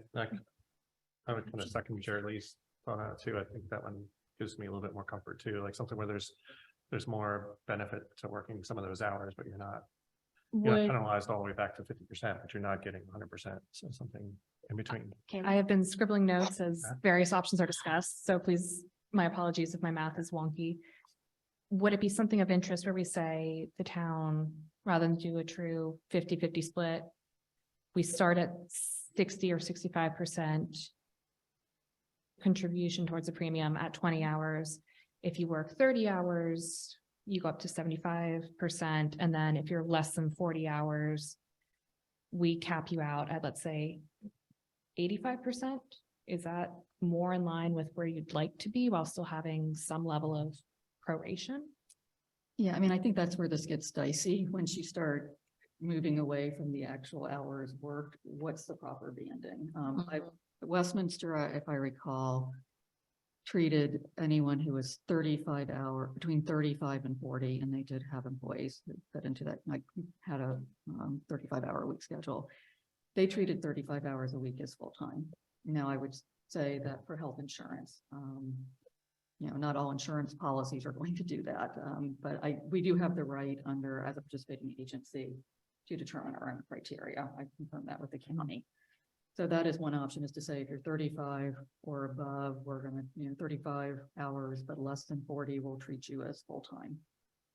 Then I think what happens is, what do you do between 20 and less than 35? And how do you band that? Would that be acceptable, 75% then? Anything below 35? so between 20 hours and 35 hours. Well, but do we treat 35 to 40 hours as? No, full-time? right now in the Then manual, we would have to do that. right, we would have to make that change as well. And operationally, would you want somebody working, saying they're going to work 27 hours or 31, or would it be like 20, 24, 28, 32? Yeah, Or I if you mean, could get 32 to get to the max. yeah, I mean, I think, generally, I think if we were, kind of looking at any part-time scenario, we would probably be looking for a minimum of 5 days a week, 4 hours a day. Though Kayla and I did say, for the right person, you might have some flexibility. I mean, if somebody has, children they're seeing off to school and basically, wants to work from 9 to 3 or something like that, that would, obviously take someone up to 30. And I want to make sure when we're talking about, whether we're throwing out 60% or 70%, we're talking of what the town would otherwise contribute, correct, for a full-time employee. So it's that pro rata share of whatever the town is doing for a full-time employee. Does it become stickier if, because a part-time employee accrues leave at a slower pace, it's easier for that person to fall? So let's say somebody's works 30 hours a week, but then because of their slow rate of accrual and they miss time or something like that, and then they fall below that. And then are we having is it going to be sticky? Like, oh, well, this month we're paying 75% of what we would have otherwise. And the next month, oh, you were out for 4 days that you didn't have payment, that you didn't have covered payment. I mean, this is where it gets really sticky is. Yeah, I mean, I think that's the beauty of it's based on the hours you work, because it's sort of clean. There's not all, it's math basically. I would definitely, I think at one point in the discussion, there was, the thought of paying 100% for individual and not contributing anything if you're part-time towards family coverage or dependent coverage. Personally, I don't think that's, in my opinion, the right thing to do, nor do I think it's helpful from a recruitment standpoint. Could you say that again, please? I think at one point, something, the idea was thrown out, well, let's pay 100% for a part-timer with individual coverage, but then not contribute anything towards dependent coverage for our part-timer. And I don't think that's the way to go. I think, there should be some level of town contribution, no matter what type of coverage the part-timer. Okay, so elects. what if Agreed. instead of it being 20 hours a week at half of what we would have otherwise contributed to a full-time employee, what if that instead of being half, what if that were 60% as the floor, like at the minimum for 20 hours, but then if the person works 24 hours, it's just purely 3% per hour, or something. something like that, basically will bring it right up I mean, I don't, there. are we gonna have to calculate this I know. every month that depending on how many hours they actually worked? I mean, like, I guess I'm not sure. Yeah, is I do on it the as a schedule schedule. or on the, is it schedule or on the actual hours worked? If somebody's there 27. It would be the hours worked. It would be compensated hours. So if someone, Okay. I mean, obviously people are going to take vacation, they're going to get sick. So as long as it's compensated hours, I think the issue becomes if someone falls below 20 hours a week, because they don't have leave and they're not working. Or are they each month going to potentially have a different amount that they have to contribute? That's what it would look like, I would think. Potentially, I mean, so, And could somebody be Which is why incentivized to? Kayla's recommendation of the levels is that much easier. right, but if instead of levels, we just had a base of 60% or 65%. And then based on the number of hours, it was, just calculated as opposed to bands. Because if we did just prorated, then 35%, we wouldn't have to change the 35 hours to be considered full-time. Yeah, Kayla's probably gonna shoot daggers at me, but I feel like there are so many ideas being thrown around, and I don't think this is an inconsequential topic of how you handle things as an employer. Right. And, I was hoping to get this done tonight as well, but I think you still have several other items on your agenda. And I always thought that no one makes the best decisions after 10 o'clock at night, in my experience. This may just, and Kayla, I don't know how you feel like. I'll let you finish your sentence and then I. Yeah, I'm just feeling like maybe Kayla and I need an opportunity to sort of digest the different ideas, run some numbers, shoot that to you by email, and bring some options back for you at your next meeting. I feel like this is an important policy issue, and we're just kind of starting to throw things at the blackboard and see what sticks. And Here's my one little bit of kindling I will throw on the fire. I wonder if council would be open to say, since we are looking at that transition from full-time to part-time on a trial basis, if council would be willing to say, let's adopt the manual with the caveat that for the duration of the trial, the health insurance will be paid at 100% for individual with no contribution to family. When the trial is up for the evaluation to determine if it can continue, council will have had at that point a couple of weeks, a couple of months. I forget what we said the trial we period said would at be. least at the 90-day mark. We said 90 days. So 3 months of paying 100% of individual while council determines the long-term plan. That way the individual can make their transition to part-time as scheduled on March 1. That way we can have the other benefits kick in. And that way council is not trapped in a situation that you have reservations about for the long term. Is that palatable to council? May I add that an added benefit would be feedback from yourself and from Barbara as to how that works. Which would be helpful. Thank you. Probably also give some time to be able to research if other places have done either steps or a prorated that's more than hour to hour. If there's some best practices around it. I feel like I'd be comfortable with doing the trial. I agree. So would this be adoption and then we would sort of, as soon as we have some idea of what this piece should look like, making that an amendment or like a change to this, or how would we adopt it so that it's The in beauty of it place? being a resolution is it's a little bit easier than an ordinance. Yeah. So Barb, feel free to jump in if you think I'm straying off the path, but I think. No, I mean, I think that's fine. I think, as said. we're only Why, doing- why not just do it the same 90-day period, but make the benefit pro rata to the hours, and then we can revisit it depending on how that goes, rather than the way Kayla presented it. That would be my, Well, because we're Rep- not just looking at this as for our current staff, we're looking at a policy for the long run. right, but I'm saying for the next 90 days to put in place a pro rata policy for benefits, and then in 90 days, we can see how that felt, how the staff responded to it, what the rest of the market's doing, get feedback from Kayla and Barbara, and then decide in 90 days if we want to change it. That would be my suggestion. Okay, so then we adopt this with, so Lisa, what you're suggesting is that we adopt the policy, or we adopt the manual with, as recommended by staff, of prorated for individual and dependent for health insurance premiums, but that we come back and revisit it in 3 months to see if that's working well. So that's one option.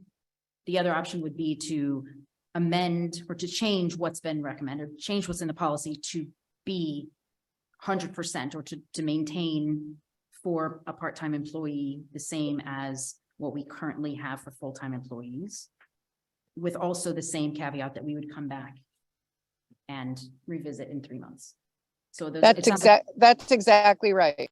okay, so those are our 2 options. I would just say, I think if I think about this 90-day trial as a transition period, it makes more sense to me to keep the benefits at the current level during that transition period than to drop them during the transition period. Agreed. Agreed. Somebody's battery's running out on the. Is that the computer? Yeah. The whole computer. Hmm. Plug me. Does that mean we can end the meeting if the battery dies? Okay, all right, so, all right, so how would we? Well, okay, so that was 3 informal approvals of maintaining the current level of funding For the health trial insurance period. premiums for part-time employees for 90 days For the trial period. for the trial period. But I do think we should, as part of that, notify the current employee who's transitioning that the council is giving strong consideration to. So that is, Okay. that's not a surprise, even at this. Okay, yeah, I It's just not a want to make sure that we're not Okay, misleading anyone, that Right. this is a permanent change. Sounded like there or- was no or real, permanent. no real large support for having that be permanent at 100%, right? We're looking. I know, I mean, the part of the reason we're gonna It's just come back to this is undecided. because we don't know. Yeah, I- So the standing still place, which I guess we need to adjust, we need to make changes. So we would be adopting with the change that part-time employees, I mean, we don't even have to mention anything. We just say we can just say that we're rejecting the prorated Prorated health insurance. health insurance Health premium insurance. only. Mhm. Yes. Okay. Now then what about, And then how do we, what's the mechanism for bringing it back to reconsider? well, you got to reconsider it in June anyway, right? The whole, It depends what the state portion. does. The mechanism would be another resolution. Okay. I mean, I appreciate what Kayla's saying, but candidly, if we will end up at a better place 30 days from now and a policy you all feel comfortable with, I guess I just have trouble kind of doing gyrations if 30 days would get you to a place you're more comfortable on an ongoing basis, but that's up to you. And maybe I'm just saying, Maybe doing a better, yeah. resolution followed by another resolution, and it seems a little unnecessary to me. we do also have the February 27th budget work session. We could put this on that agenda. I mean, it is somewhat related. There is a fiscal impact to all of that, undoubtedly. but it wouldn't be a work session anymore, right? Because work sessions usually. Well, but we could call a special meeting Well, for prior to that. Last year, and I know Lisa was here, not part of it, and Joanna was not, but last year I advertised it as a special town council meeting / budget work session, because part of the budget work session is getting your direction on certain issues that will impact the budget's development. So if we advertise it like that, then you would be able to make decisions and provide guidance, So which that I would was give hoping us- you would do anyway. So that would give us 2 weeks to try to nail down and get a sense, or, decide what direction we want. And that would still give us time, it gives 2 days to say that it's effective. Okay, Everyone comfortable with that? okay, yes. Okay, so in other words, we're not going to vote on this tonight. We're instead going to gather more information to share with council members to make, 27. so that we will vote on this on the 27th. Yeah, you'll give us directions of what we know what to put in the manual for when it comes back to you Correct. on whatever date that is in March. Besides the idea of Kayla and I creating some, I guess, bands, if you will, is there other information that would be helpful to you all that we can be putting together? And you don't necessarily have to say that tonight. You can also just email us, but if there is something specific, that would be helpful. And it looks like Phil has an idea. Of course, I'm sorry, but what about the contributions to a 401 or 459? Oh, that's could be, Those would go into effect when, on the effective date of the manual. So, if the manual isn't approved until, well, there's 2 ways you could handle it. If the ma- What are you saying? for What part-time I'm saying employees? I'm saying is when you're right, for part-time employees, we're gonna look at this whole thing, but I wanted to make sure that we have information to whether we're either gonna allow them to get some type of benefit, Oh, for retirement? for retirement. or That's not. already contemplated. Yes, in the manual, they would be eligible to receive the same base contribution that full-time employees receive, as well as if they choose to contribute to the plan, the same match opportunity. Obviously, they just have a smaller wage base. So if they're Sure. contributing 2% of their wages are going to be less than that if they were working full-time. But that's already contemplated in the manual. How about long-term disability? By insurance policy, part-timers are not eligible. That's certainly something we can see if we can change. No, it's just a question. I mean, Yeah, it's a question I had asked, but the town's policy, and it's an independent policy from the counties. It's something we contracted with Lincoln Financial ourselves. Apparently, the way that the coverage was written, it was only for full-time employees. okay. All right, so final call, what we're gonna do is we're gonna drop this for now. We're gonna gather more information and we will make notice and for that the budget work session on the 27th will not just be budget work session, but will also be a special session at which we will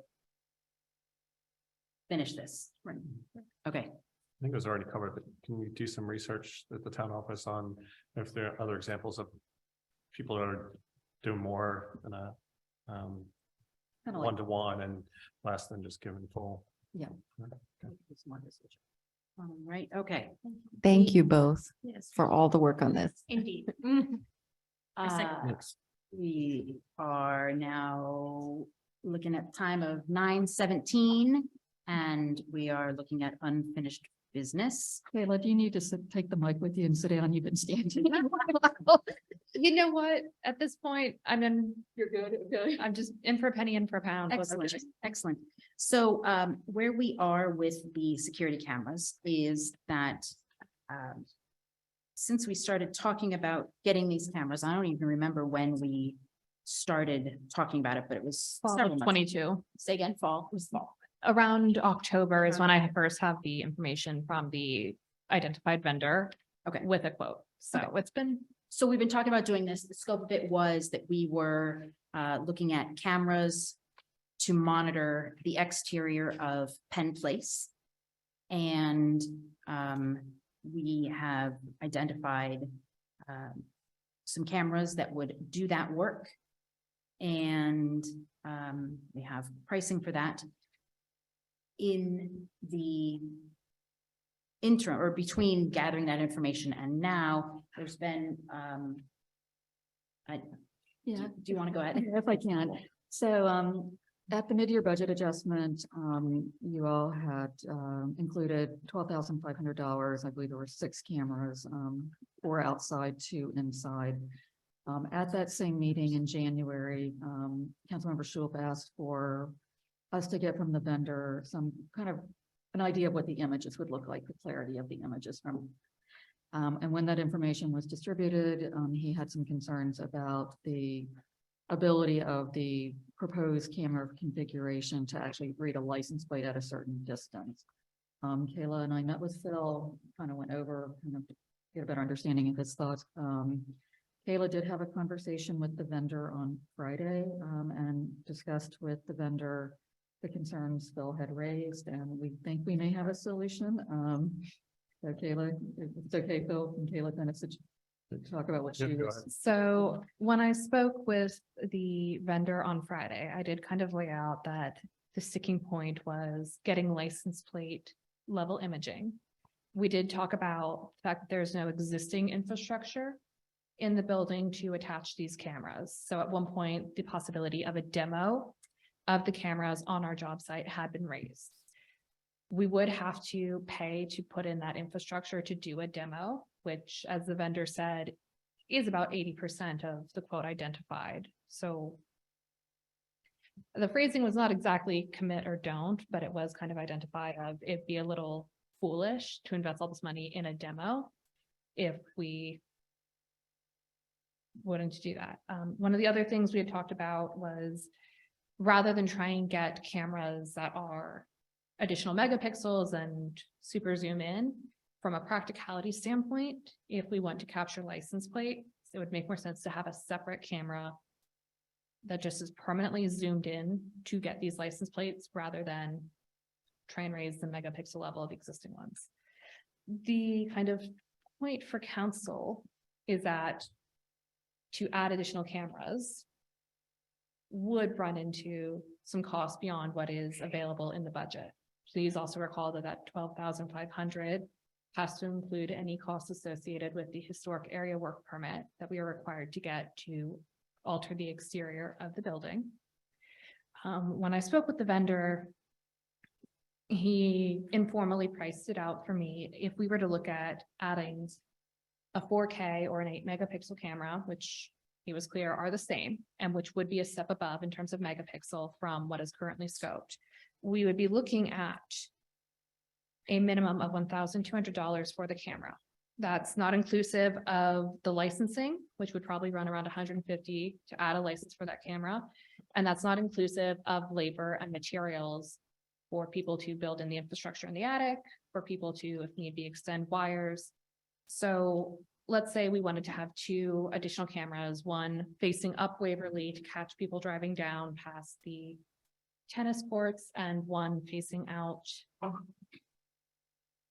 like it's staring out the front door of Black Market. We would probably be looking at somewhere in the ballpark of an additional $2,500 that would have to be allocated. And that's to do 2 additional cameras, bringing our total exterior camera count from 4 to 6. If council wants to do that, additional funds would need to be allocated to make that feasible. So I think the first question that we need to solve is with the 4 cameras, that was for the scope that we'd been talking about since October-ish, which was 4 cameras to look at the exterior of Penn Place and what perimeter, like some. We were mostly focused with the immediate exterior perimeter. So I would say probably not more than 25, 30 feet from the building is what we were focused on.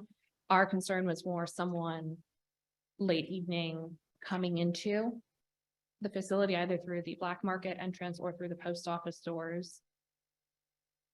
We had at one point discussed that we do not have a right of entry to the MARC station.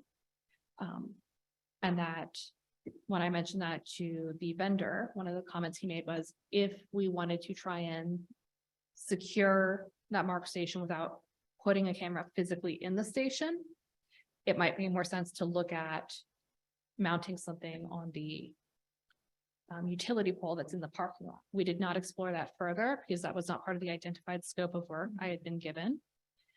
But it is something where he said that to his mind and in his experience would be a better option Than mounting a camera for distance on Penn Place. So Can I gotta bring up a couple clarifications just to be sure on this. One thing I'd asked for in the demo was that they just do a demo of the camera, not necessarily put fully mounted up, was just to actually take a camera of the type that we're talking about. I mean, even if they did it at their office, just to prove, but what he's saying is that we can't even do that. We don't have anything for the camera to get power from in the attic. I can try and go back to the vendor and ask if there's a way for him to get photos at his workspace of a similar distance, but I believe similar photos had been included in the materials that were sent to you. I believe the date was January 13th. Yep.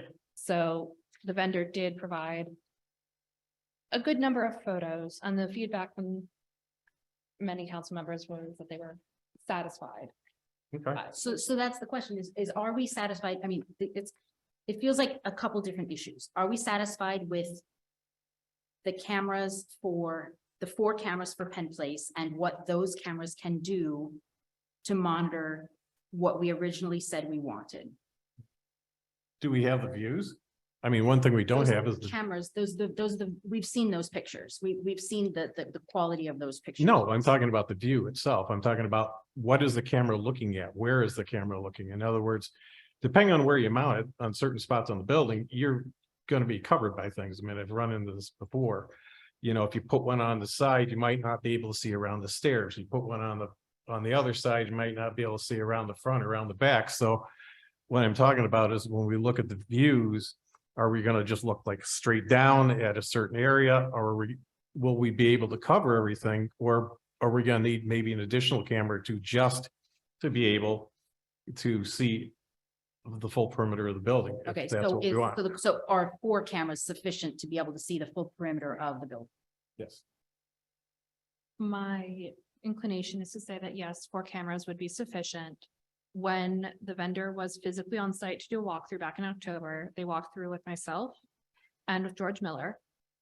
George was able to provide some history of trouble areas where they see people potentially lingering that we would want to monitor. And the vendor was able to take notes of where they would be looking to mount cameras to maximize the view to secure the perimeter as was scoped. I can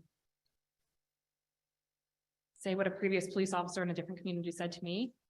You can always ask for more cameras, but that brings us back to the original point of if council decides that they want more cameras to have overlap in viewpoints so that theoretically someone standing in my position would be covered by 2 cameras. So we have 2 angles of me standing here trying not to drop my clipboard. That can be done, but council would need to allocate additional funds to cover that cost. I have a question, Kate. Oh, sorry, go ahead. But these are all pictured as being inside, right? So inside the windows, the attic looking out, and then inside the building looking. My understanding is that the exterior cameras would actually be mounted outside. When the project was scoped, the cameras identified were suitable for both indoor and outdoor use. Okay. That was done so we wouldn't have any potential issues with angles. There are 2 cameras that were scoped for placement in the interior, one of them to cover the post office doors, one of them to stare down the long hallway that serves as our art gallery and focus on the black market doors. I guess I may have missed it when you were saying, like, so the 2 that face the parking lot, they would be inside the building, or they would be mounted on the outside?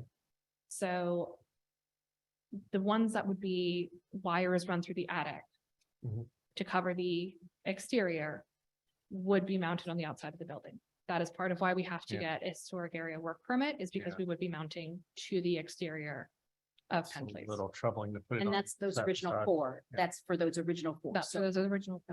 do we want the scope of this camera mounting, this security to cover more than just the areas that were identified as being potentially troublesome areas or where we have concerns?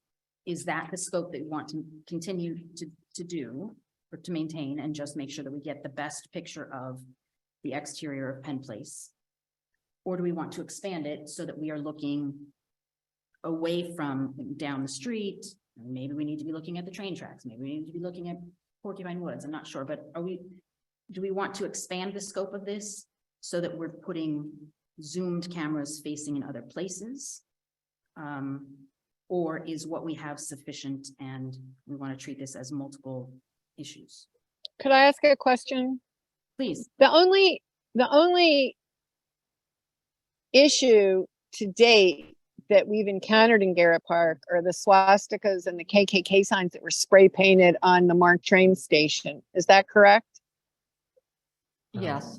No, No. Recently during my tenure. yeah, we've also had graffiti on the parking lot ground. And the windows of Penn Place were broken at least once. I'm not sure. And- What it was. They stole all the air conditioners. Yeah, that predates me, so. You're right.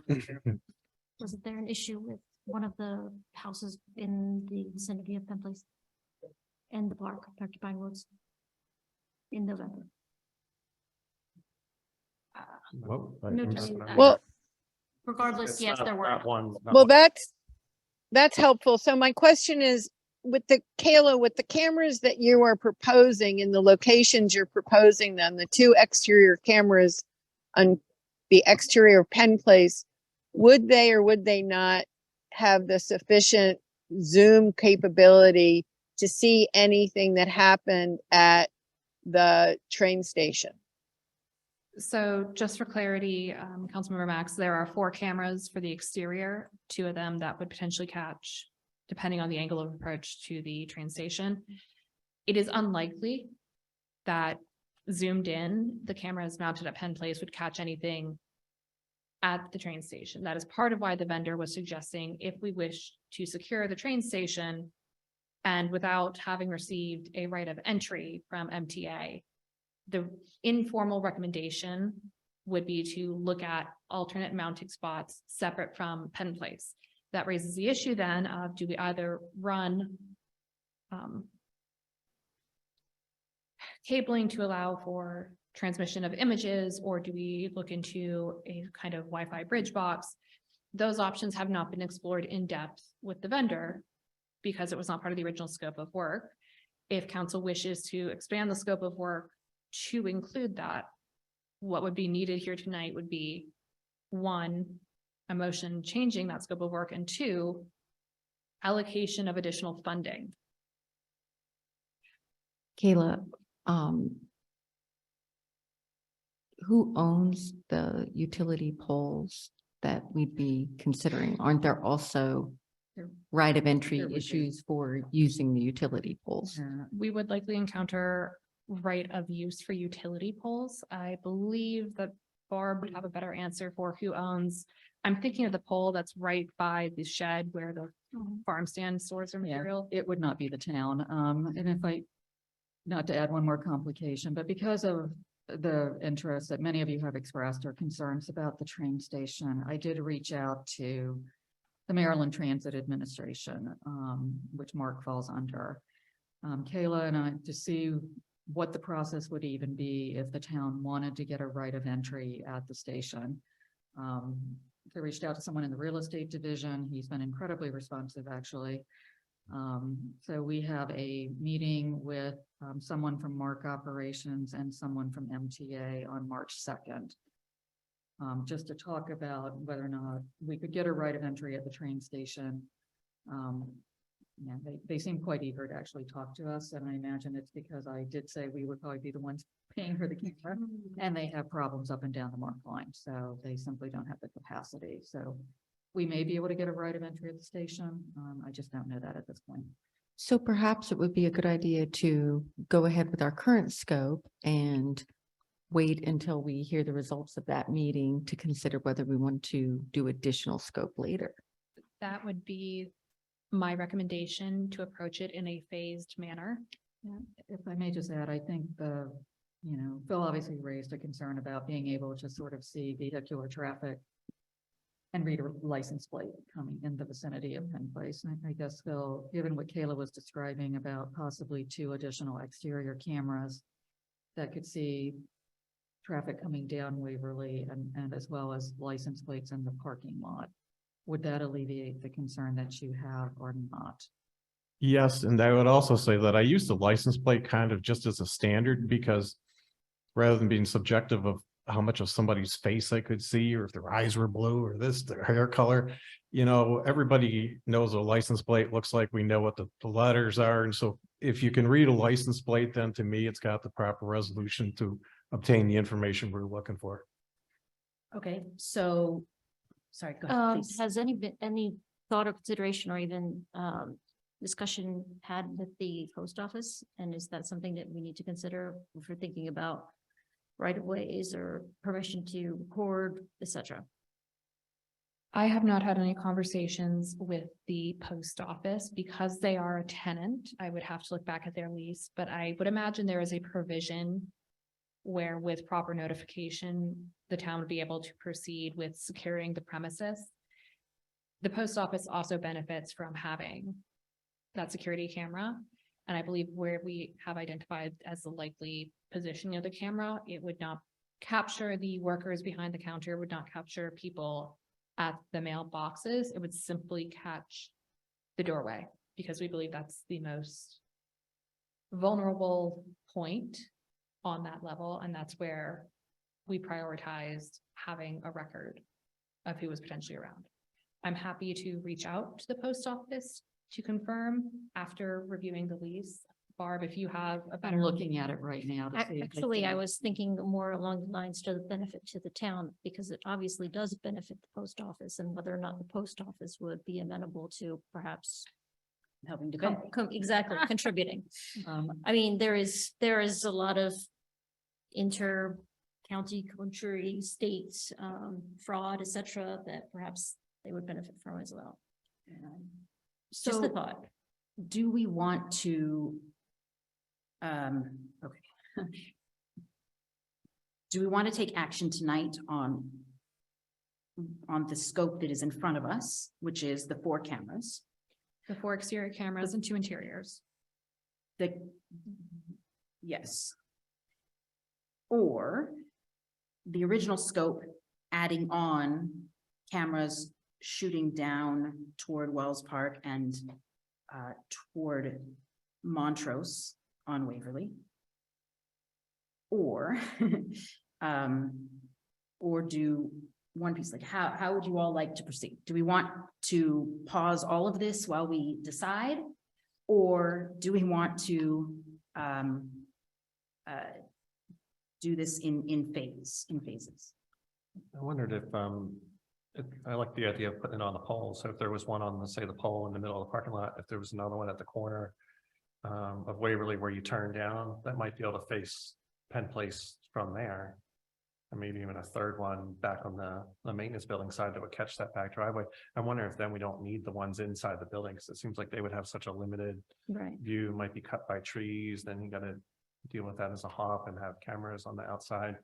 I wonder if that might give us more bang for the buck with 4 to 5 cameras, maybe 2 interior and then 2 telephone poles or 3 telephone poles. All right, so it kind of sounds like we're blowing up everything and we're saying we need to Yeah. redefine what it is that we want to see. And then can we, if we identify what we want to see, which areas we want to see, can we ask our vendor, EAI, for the best way to reach those areas? And is that the best way that we just say, you know what, we're not ready for this and we're gonna start from scratch and identify? I mean, my concern though is that this has been going on for a while, and we need to make sure that we're getting this feedback while we're trying to create these communications and like it feels like we laid out a scope of what we wanted and we said, yeah, that works. Let's go, let's take that. And now we're coming back and saying, oh, you know what, now that we think about it, we want to do something different. So I just, I don't want to waste. I'm not saying we should proceed with something that's not what is in the best interest of the town, but we also have to make sure that we're not wasting staff members' times by having them do things 2 or 3 times. It's kind of more bigger picture issue, but If I may, some of the original thought about what the camera should monitor was based on a walkthrough that George Miller and I had with the community services officer from MCPD. George was part of the walkthrough with Kayla and the vendor. So some of this was just coming from MCPD and the areas that they felt should be monitored. They obviously have no interest in what type of cameras or anything, but I just didn't want you to think that there wasn't a lot of thought that went into what the camera should be monitoring. Okay, but it sounds like that those recommendations from the community, It was the officer, yeah, police officer. was not, maybe that was an assumption we shouldn't have made as to what we actually want to see. We asked her for her opinion of where cameras should be placed, given the concerns we had about vandalism that had occurred at the station and the vulnerabilities of Penn Place. Was a specific issue that we posed to her. All right. So are we dropping this issue and going back to the drawing board with more direct guidance as to what we want to monitor? Mayor Welch, Yeah. I'd like to propose that we follow the staff's recommendations to discuss whether the scope of the camera installations is what we need, and return back to Kayla and Barb with our recommendations. I don't think we can solve that today or tonight. Okay. I'm gonna need you to repeat that. I'm agreeing with your point. That we said, okay, yes. So how can we quickly and thoroughly express what we want? Do we all each want to take a picture of Penn Place and the surrounding environs, and everybody individually circle the places that you want to be able to see and monitor with the camera? How are we going to come to this decision? I mean, it's, Mayor Welch, I have to admit that. Can I part of throw it's out an getting a idea? little punchy. may I throw out an idea so that we're Please. not here? Would council be open to me sending out a doodle poll that identifies potential areas and allows you to rank based on your priorities, different zones? Let's say zone 1 is the post office door. Zone 2 is the parking lot. Can that be done with pictures? I Possibly. believe there's an option for pictures. Please don't quote me on that. I haven't played with the doodle capabilities, but we have the subscription. It would allow council to respond at their own time, and it would provide a bit more concrete feedback about what precisely the scope should be. Is that something? I'm personally not concerned with my personal opinion, but more of an expert opinion of what should be highlighted, because personally, I'm not an expert in this. We can always put the option on the poll to say that you wish to proceed with what was recommended on the MCPD walkthrough. That's an option. Thank you. No, I would be more than happy to work with you and the vendor if that streamlines things, just to I go think over my once council has concerns.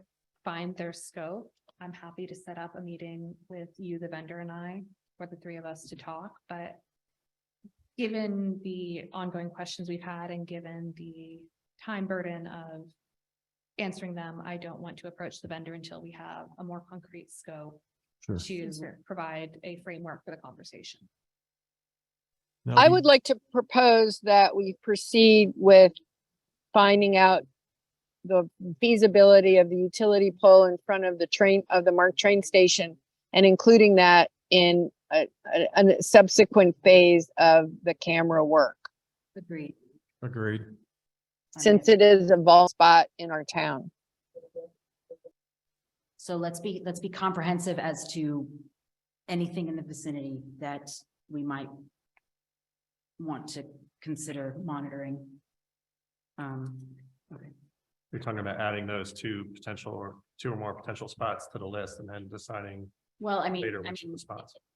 we're trying to decide what we want to, where we want cameras pointed or what we want to see.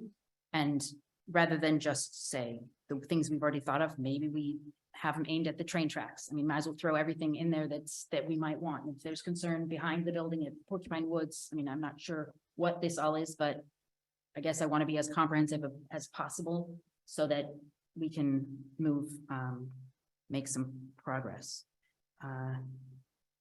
Okay, all right.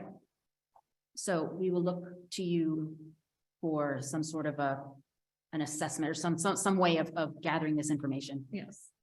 Okay. Keep an eye on your emails. I would anticipate by the end of next week that you would have something earlier if I can do it. We'll see where other projects have me in terms of time capacity. Okay. Okey doke. Time is 9:44. Contract award, transportation engineering services. This is for a traffic engineering study of several parts of town for, it's relatively broad, including looking at the merits of speed bump on Weymouth and looking at town right of way as it relates to intersections and visibility, site triangles and traffic flow at the Waverly Kenilworth Triangle. And also looking at an intersection or is there some design that we could change, some way that we could make intersections safer? So it's kind of relatively broad. And Kayla has identified and received quotes from 2 companies to this work and is asking for our blessing so that we can award this. Is that correct? We are asking for the blessing to sign a contract with Garrett Slade. To briefly summarize the memo, Barb had polled some of the other local municipalities as well as asking Jason Azar who they had worked with who had done similar work so we could review the publicly available information before determining who would we approach to see if there was interest and appetite for the identified projects. Of the potential firms, we narrowed it down to 2 that were asked for quotes. While the traffic group submitted a price quotation of $14,800, that cost did not include presence at a meeting like tonight or hearing attendance if their recommendations ended in a hearing. It also did not include travel time. Garrett Slade submitted a price quotation of $19,500. That includes a $3,000 not to exceed budget for meetings, work sessions, communications, and time spent coordinating the project. So that obviously could be lower if it's determined by council that they only want Garrett Slade to be present at 1 meeting versus 2 versus 3 versus however many. There's also the estimated $500 reimbursable cost. When I was clarifying with Garrett Slade what's covered in the reimbursable, I was told that 99% of their projects that the staff member I was speaking with, 99% of projects see $0 billed towards that item. So potentially the cost differential between the traffic group and Garrett Slade is much smaller than it initially appears. Part of the reason that Garrett Slade is being recommended as the vendor for this project is because of the thoroughness of their price proposal that was provided to you all as part of your meeting packets. I want to highlight as well that when I spoke with multiple municipal references, both those who work for Montgomery County Planning, those who worked for other municipalities in Montgomery County, one reference worked for the DC Department of Transportation, every single time it was consistently strong, glowing praise, not only for the firm at large, but in particular for the 3 staff members that we would anticipate working with most frequently. They were mentioned by name and praised for their transparency, for the quality of their work, as well as for their ability to explain and educate in public hearings and meetings the information contained in their presentations. The staff member for the DC Department of Transportation I spoke with made it a point to say that the images and visuals produced by Garrett Slade are of such high quality that the department has used those images in their own messaging. So it is very much an investment in quality. I did ask 1 or 2 of the municipal client reps kind of about the firm's capacity to keep up with projects they have on their plate. Garrett Slade is, by all accounts, adequately staffed. We're not going to be shoved on the back burner because the town is a smaller community. We would have adequate priority and access to the staff members assigned to this project. If I may add, Kayla did a great job of including me in this entire process as the council member representative. And I agree with her feedback as well as her recommendation for all of those reasons. Thank you. It's great, but I do have a couple questions, as you might expect from me. The first one is more of just a I don't know how to put it, but basically a procedural question. Do we need to open this to a bid or anything, given the size of the contract? Is there something we run amok on I either our believe when own stuff or whatever? Barb and I looked at our town procurement code, we are under the threshold where we have to do bids. I believe at under $20,000, we have to have multiple verbal offers. Because we have both proposals in writing, we are good. Barb, I know we talked about it at one point. Am I forgetting any details of that conversation? I was just going back and refreshing my memory. I think that's correct. Okay, I mean, fair enough. If you've Yeah. investigated it and determined that it doesn't need to be done, then Yeah, you actually have quite a bit of flexibility. So basically, for contracts under 25,000, it's informal voice quotes. And we went ahead and went to the next level and got written requests for proposals. cool.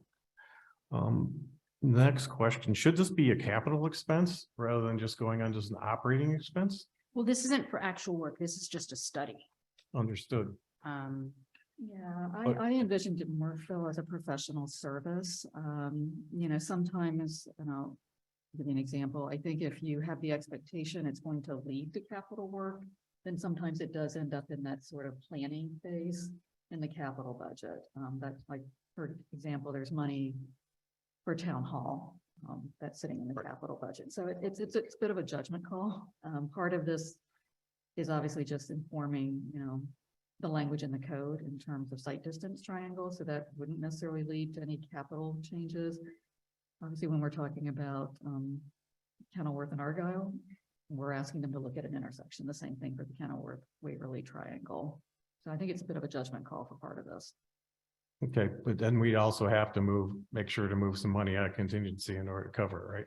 Yeah, I mean, I think we have, we do. It's, we're running over, for example, on legal expenses. I did, in this year's budget include sort of an unallocated amount. Things always kind of come up, whether it's a survey, because we're running high on legal services, for example. I think there'll be some funding, but I don't think we can cover the entire cost. The allocation I had for unanticipated expenses and professional services was 10,000. We did have some funding there for lumber and light, but then we subsequently decided to use ARPA funds. So it's a little bit of a mishmash. I'm not quite sure, how much of the contingency account we might need in the operating budget, and to the degree of that, and probably won't know until we're a couple months further into the fiscal year. And what would be the process if we do need to dip into contingency to pay for this? Is that The practice would be for you and I to give the council 3 days notice before any money is moved. I just wanted to try to flag it as an issue up front to let you know that might be possible or needed. Okay, and then I've got a couple of technical questions. One of the things I noticed was that the on this, that they were looking at if I go over to where they got page 2, the site triangle evaluation. And my question is, it looks like based on the middle paragraph says starts with our evaluation, will specifically compare the codes. Are they actually going to go to look at some of these intersections? Because this sounds more like a paperwork exercise, and I would think it would be better off if we were actually, if they even just drove around town to look at some of this stuff to get a better understanding of how all this is going to apply, and if is they even put in it some special recommendations for some of these spots. I mean, I think the intent was for it to not be a paperwork thing, for it to be an actual visit the sites and see how they differ, because one of the issues one of the issues that's come up is that the code has a one size fits all way of addressing the site triangle, and it's not necessarily applicable in Garrett Park, because not all intersections are the same. Agreed. So they're gonna be studying it to see whether we should have different language that covers all cases or some cases. Like, would they be covering the 90% or the 90-degree intersection plus irregulars, or is it just irregulars? And then the 90. the I 90 mean, degrees would I say- think it'd be both. Yeah, I mean, as a general rule, sight distance triangles are typically to a large extent governed by speed. And obviously, there's not a lot of different speed limits in Garrett Park. You know, there certainly are some intersections that are not your typical, 90-degree. So I think we can certainly flag those. But I think part of the reason why they were looking just at what other people do, I did the same thing. Not to probably the same extent, or certainly don't have their expertise, but the speed limit isn't going to be as applicable at Garrett Park, because pretty much for the most part, the town speed limit is the same. But this task about the site Yeah, triangle evaluation, that is them actually looking at the reality of our I space. would direct everyone's attention to the first Yeah, paragraph, the the last second sentence. sentence. The evaluations will include an assessment of whether the current site triangle provision is appropriate. for all intersections. And I do believe that cost was built with the assumption that they would be physically on site for field work. We Okay. do have the option to clarify further. The staff members have been very responsive. And I would imagine, given that there are several other tasks that will have them physically present for field work, it won't be too stressful for them to build in some time to confirm that what's written in the code matches the reality of what is present. So I'm happy to flag that. Yeah, I would actually point out the following sentence of the same paragraph. We will review the code and provide recommendations as to whether the site triangle should be customized to different intersections in Garrett Park. That somewhat suggests that they have to come and see whether Okay. there are different intersections in Garrett Park. Okay, next thing I have. When we look at the Waverly, if we look at, say, task 3, just because we're on this page. And they say they will collect 12 hours worth of traffic counts at this intersection, typical weekday. And from what I've seen in my experience has been that basically we have almost 2 traffic patterns. One traffic pattern is a weekend traffic pattern of people flying around trying to get the black market or doing whatever. And the second one is a pattern of weekday. And even during the weekday, we've got school buses coming and going and stuff like that. And I question how even just 12 hours is enough. I would, looking briefly at a MARC schedule, it looks like something 5 to 8 would cover all the MARC trains. Might be a different number, but I would think that we would ask that they go a little bit wider on that one than just 12 hours, because you're going to get a better thing, and also consider the weekends, because I think the traffic patterns are going to change. Yeah, I agree. And yeah, I think my recommendation would be that Kayla shares that information with them, explain sort of how things around that triangle work, and just let them come back with their professional recommendation of how they would monitor to get the desired result. And in the same token, I'm going to say the same thing actually applies to task 4. Because that's kind of the return path, if you will, for a lot of people who like to run up, or for the, what's the name, so I'd like to propose that. And then lastly, I've got a question with task 1 along these same lines. It says, and this is the top of page 2, and it's the bottom of the first paragraph. They will perform 2 48-hour vehicular speed studies. Unless they're doing that with a machine, it seems like an awful lot of manpower for a dead end street with 12 houses on it. Are they sure they're right? I mean, if they're doing it with a machine, I understand, if they've got one of those things you put out and you collect two things.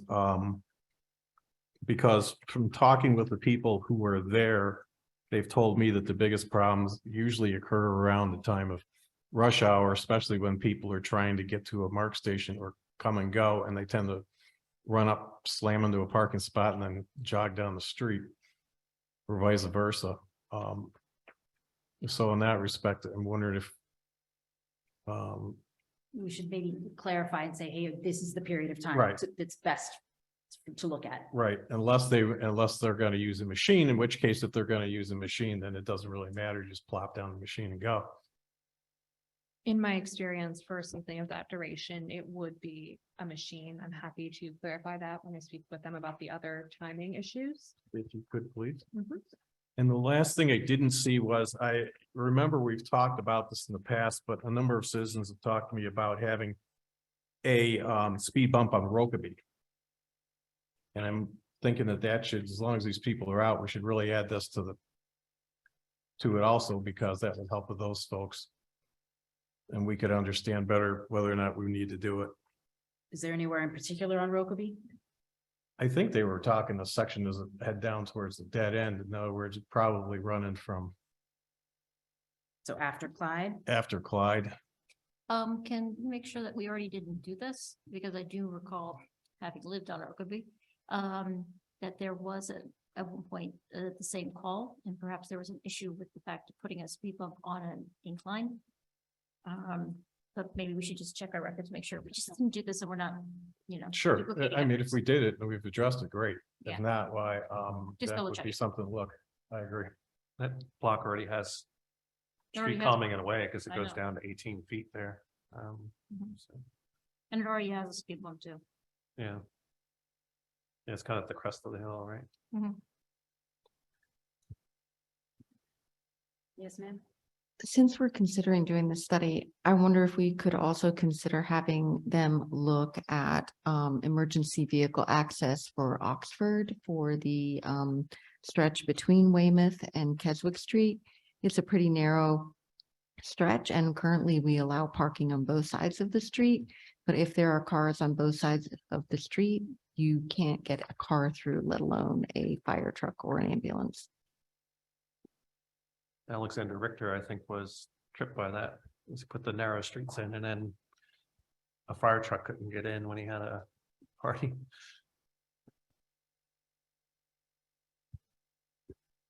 So do these changes and additions affect anything or? Undoubtedly, they would affect the Well- cost ultimately, Right, ours.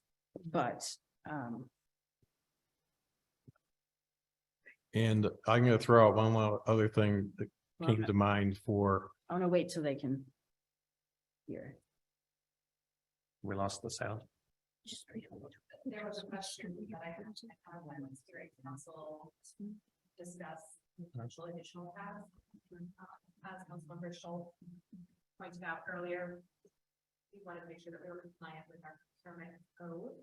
Given the potential cost of these additional tasks, I had a question for Barb about what that might do to our procurement compliance if council proceeded with adding these additional tasks to scope.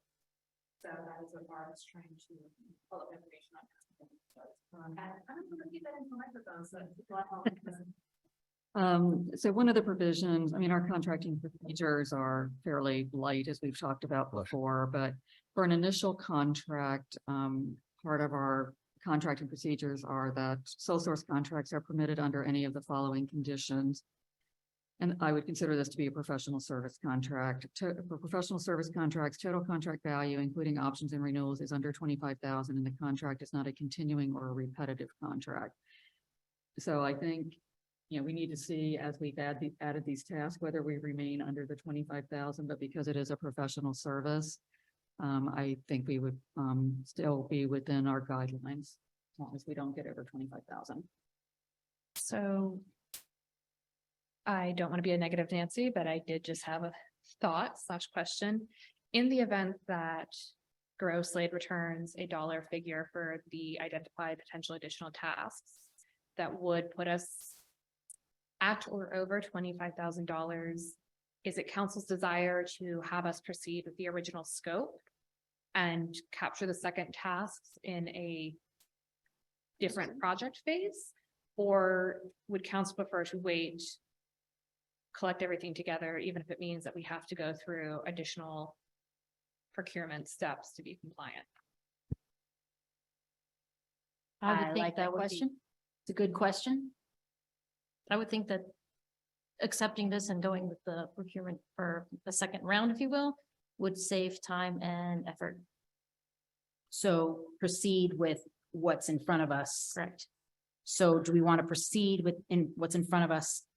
And then ask the other, do we want to see if the additional things that are mentioned so far this evening would get us closer or potentially exceed the 25,000? Or do we want to stick with what the original is and then look at the other topics? Kayla, in your opinion, would they be able to get back to us in a day or two to see if it's gonna? A day or two might be pushing it. They have been very responsive. I would imagine if I asked them tomorrow, I would probably know no later than Monday. But that then raises the question of if they come back with, let's say, for the 2 identified tasks, a cost of $4,000 per task, because that is the middle of the range for the other tasks. That would be an additional $8,000 based on the notes I have, and that's looking at a speed bump on Rokeby, looking at the Oxford EMS access, and then, of course, potential costs changes that might come if we do ask them to expand or add additional traffic monitoring hours. In the event that comes back and it puts us over the 25,000, is council comfortable waiting for the procurement process to kind of be restarted, for the delays in getting people out here to actually do the site visits? My recommendation would be authorize what is existing and then do kind of a phase 2 with a separate cost proposal for the identified additional tasks. Based on what I've been told of their staffing and of their timeliness and thoroughness, I don't think we would experience a significant slowdown if we were to approach it as a phase 2. So that's where my recommendation. Thank you. The only concern I would have about that is, particularly for the Oxford Weymouth intersection, if they're already sending out field teams to look at the potential speed bump on Weymouth, it seems to me we're going to end up paying a lot more for a later scope to go back and look at Oxford and Weymouth again for the vehicular or emergency vehicle access. So, I mean, it seems to me we're going to get an economy of scale for them to go out once to look at both situations. You might get economy of scale on looking at 2 speed bumps at the same time too, but then I wondered if it's possible to ask them if they're out here looking at 3, 4, 5, 6 distinct things, if they had to look around all the town anyway, could they make some suggestions on things that might make sense in a phase 2 that we haven't thought about? Right, that's Um, definitely, that was definitely part of Okay, the question. so they might give us some. other- One of the ones that I would suggest on that too, by the way, is the stop signs, because when we put the stop signs in a number of years ago, we kind of did them by a consensus sort of thing. And Agreed.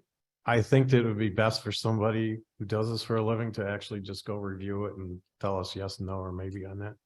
Okay, so if we are going to be efficient and have them come out and put everything lumped together and have them look at everything, and how are we going to proceed if this is going to go above 25,000? Under 25,000, we're just letting you know, this is, you know, we're going to do this, but above 25,000, are we increasing the amount that we? Can we authorize not to exceed? Well, but then we come into what our procurement policies allow. Yeah, And so if it gets above 25,000, then we have to go back to the drawing board and bid this out. Could we split it into 2, except for a couple of things that I mentioned, like the amount of hours spent looking at a particular intersection where I suggested they have more weekends and stuff? And then put the other tasks, maybe even de-scope like the one speed bump and put it on a separate. It's something that I can ask Garrett Slade. I don't know how receptive they would be, and it is not something I care to do, of changing a scope after all of the preliminary conversation has been on one scope to remove an item unexpectedly.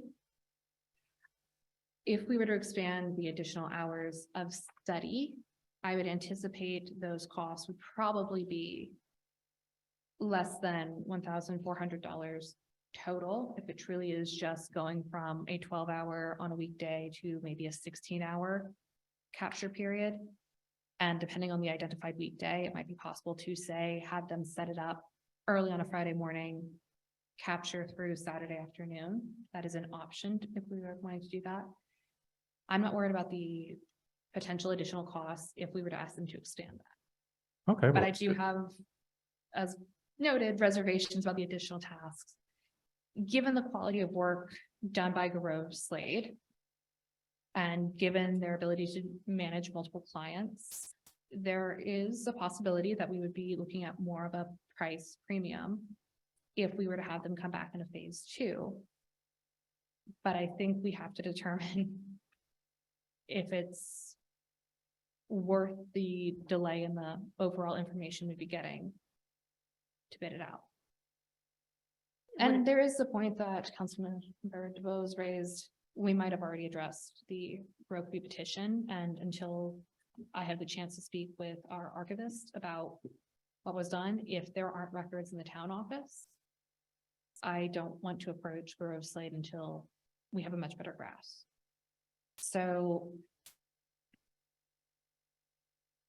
with regard to the procurement, Barb, you said that if the initial contract is under 25,000, what happens if we were to follow along and basically from the outside, it would look like, oh, we've picked somebody to just sort of do all our stuff. It's basically not a contract, but essentially we're sort of choosing this person to be an ongoing thing. I mean, is there a problem in splitting it up from that perspective of having an immediate subsequent?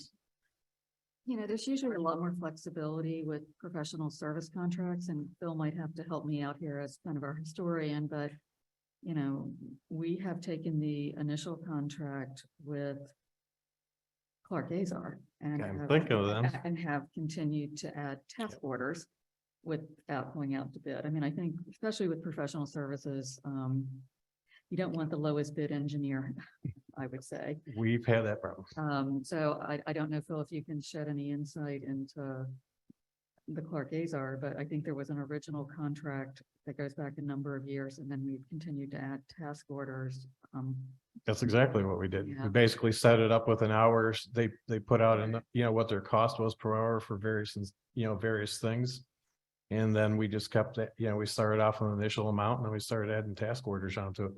We could do the same thing, I guess. Right. That's kind of what it's seeming like, and we do have their hourly rate, so we might be Right. able, I mean, I think if you can give Kayla and I some latitude, I think we're hearing where you want to go. And, as long as I think we have your okay, to move forward, because your town council blessing is needed for new contracts such as this. We'll just try to figure out the best way to structure it to make sure we're, in compliance. Yeah, We need to balance, making sure that we're getting the best value and we're not having them come back to do the same work multiple times with multiple visits, with making progress and actually getting moving ahead. I think we can get there. As Kayla said, she's told me they've been incredibly responsive. She shared how quickly they turn around things. So I think it's just a matter of Kayla and I having more of a conversation about our procurement procedures and kind of figuring out how do we structure it from there. And I would think, if I may add, that some of the the data produced by those intersections could be used for other related studies in the same area. So can we vote on this? Vote on accepting this contract? Or are we not allowed to? I'm not sure with the changes. how do we want to do that if we're doing it as a, rather than doing it as a contract, do we do it because there's a fixed amount of money for the traffic engineers, similar to what we did with Clark Azar? Because I'm thinking that maybe we put money in a bucket and then if we have to revisit. Yeah, it's a good question, Phil, and I'm not really sure off the top of my head. At least authorize the scope of work that is before you tonight with the caveats that you want us to explore some things in terms of the allocation of the hours. And then authorize us to, structure the additional task in the best way possible that would, make sure we're compliant with our procurement procedures. I mean, I think the basic premise, I think, of putting this on the agenda is we do require town council approval for contracts. Sure. Such as this, and I think that's why it's here, but I think as long as you give us some, be blessed and give us some room to work it out, I think that should be fine. So you want me, I can just propose that we accept the contract with a not to exceed price of, we'll say, $24,000, $25,000 as a way of, I think so. that'll give you a little bit of headroom for everybody and we'll stay underneath the limit. So I propose then that we accept this contract with a not to exceed price of $25,000. But are you saying accept as amended per the conversation with the Right, scope addition? yes, with the scope addition, sorry, you're right. That's adding in the Oxford block and the Rokeby potentially, unless it's found that that's already been covered. And expanded hours. of Right, monitoring. expanded hours for looking at things, yeah.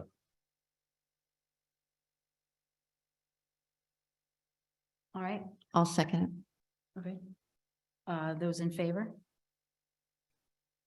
I, I'm just glad to see the procurement policy actually being adhered to. When I was told and sitting in the seat a couple years ago that it wouldn't be.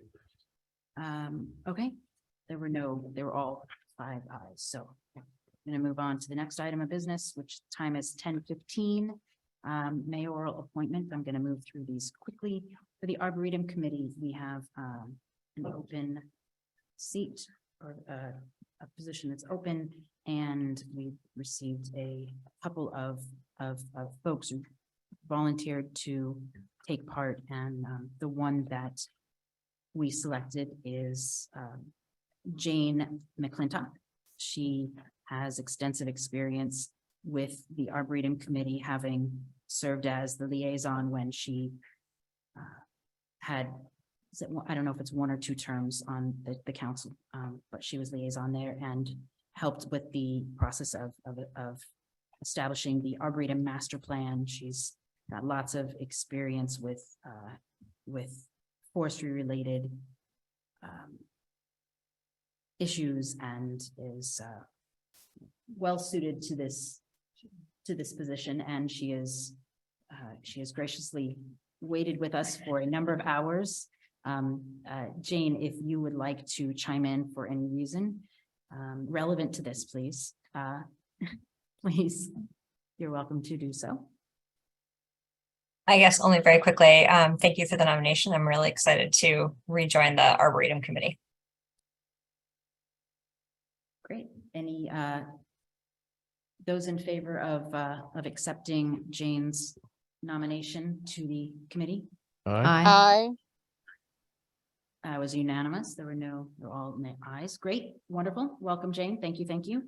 And then to our election judges need to be reappointed every couple of years, and the team that oversaw our election in 2022 was gracious to offer to continue with a role reversal where Chief Judge Louise Stomarowski would sort of step back to no longer be the chief judge, but to continue to serve with the election committee. It's not a committee, the election people, judges, and her last year's deputy Jenny Kravanek would step up to be chief judge, and then a new appointee Suzanne Kurt would join the team, sort of with the understanding that we would love for this to be a multiple term situation where she's joining now, getting to know the ropes, and then stepping into a chief judge situation in a subsequent year. So we have 3 folks that I'm wanting to nominate, and we have one of the 3. We've got Louise. Actually, I believe Jenny's on the call as well. Is she? I think so. Oh, Jenny, wonderful. is that you on the phone number? Well, Louise, if you'd like to, if there's anything you'd like to say. No, I think this is the way a committee should be. Again, the chief judge is an agreement between the 3 members of the election committee. And again, I think we have the depth and I think sharing the responsibility, I think people are very qualified. So I'm very glad to be part of it. And I think we can do with the experience we've had for the last few years and the expertise that Barb has had with living through it. I think we should be in good shape. So thank you. I think we're looking forward to a good. Wonderful. And thank you so much for your willingness to stick around. Jenny, is that you also? I thought that was Jenny. Maybe not. It is. No, we said it is. Jenny, if you'd like to chime in, you're welcome to do so. Otherwise, we can vote on these. Okay. All right. Is there a council vote on it? Is it at the approval of council for election judge or? Yes. It is, okay. Do I need to take these separately or can we do all three at once? I think you can do all three at once. All right. Those in favor of selecting or approving this trio to be our election judges? Aye. Aye. Aye. All right, that was 5. Excellent. Done. Next item is in relation to those judicial appointments is our election for this year. We've looked at what the requirements are in terms of how much time require to put the election on. And Barb, please. Sure.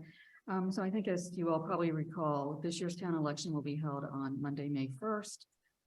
Voters will be selecting candidates for 3 council member seats, and those are the seats currently held by Councilmember DeBose, Councilmember Puskowski, and Councilmember Schultz.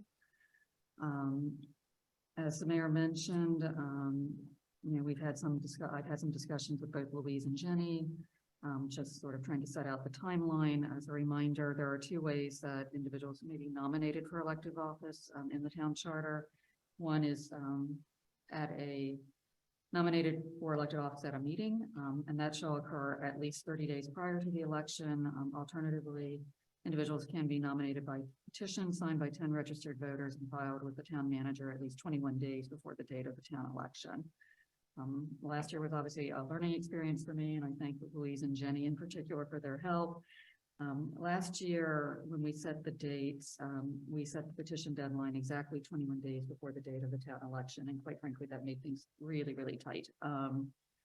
So in talking with Louise and Jenny, I think our kind of common goal was that the candidates would be finalized at least 30 days before the date of the election. It just makes all the other steps that have to happen much easier.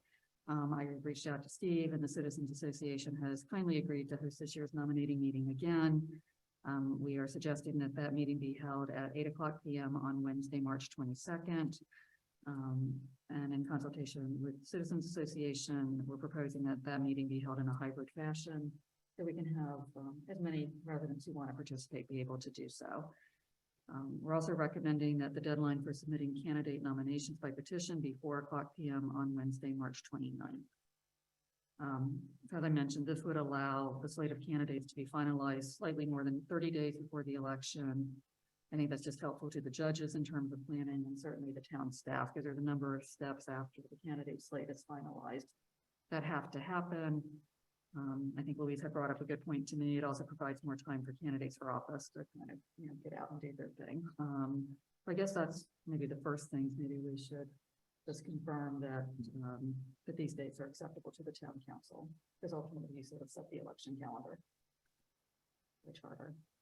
So while we're offering or giving staff 30 days to get the election paperwork and materials and everything ready, the charter only requires 21 days. So it doesn't say it can't be more than 21. So just That's to clarify, correct. And we're just building in extra time. Right, and I did confirm that with Brown. It is that I was okay. reading the charter Yeah. correctly. How's everybody feel about the dates that we gave? The date of the election is set in stone. It's backing up from there that we are looking.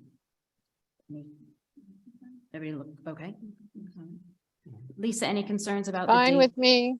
Okay. Fine with me. All right. All right. So I think the other aspect I wanted to talk to you about, and we've also had some communication with our returning judges about this, is, as you likely recall, last year, the town utilized the services of Electech, optical scanner technology. I touched base with Louise and Jenny just to kind of get their thoughts about this. And you may recall that last May, the first town council meeting after the election, Louise, as our chief election judge for the 2022 town election, shared her observations on the use of the scanner technology. You know, among some of the positives I think that we found is the ballots, you know, everything fed easily and smoothly. Voters seemed to like the technology. And it also really reduced the time at the end of the day for counting by approximately 3 hours. I think we had the results back 5 to 10 minutes, and then we ended up sort of debriefing with each other. You know, and everything was very accurate. So in consultation with Louise and Jenny, just to get their thoughts as well, and feel free to jump in here, you too. I think we would like to propose using Electech services again. I think sometimes when you look at the cost proposal, there's a focus just on the counting of the ballots. And I think if you look at Electech's proposal, there's the design of the ballots, the printing of the ballots. And so it's just very helpful to have someone kind of take that work off the town staff, candidly. Louise or Jenny, is there anything you'd like to add?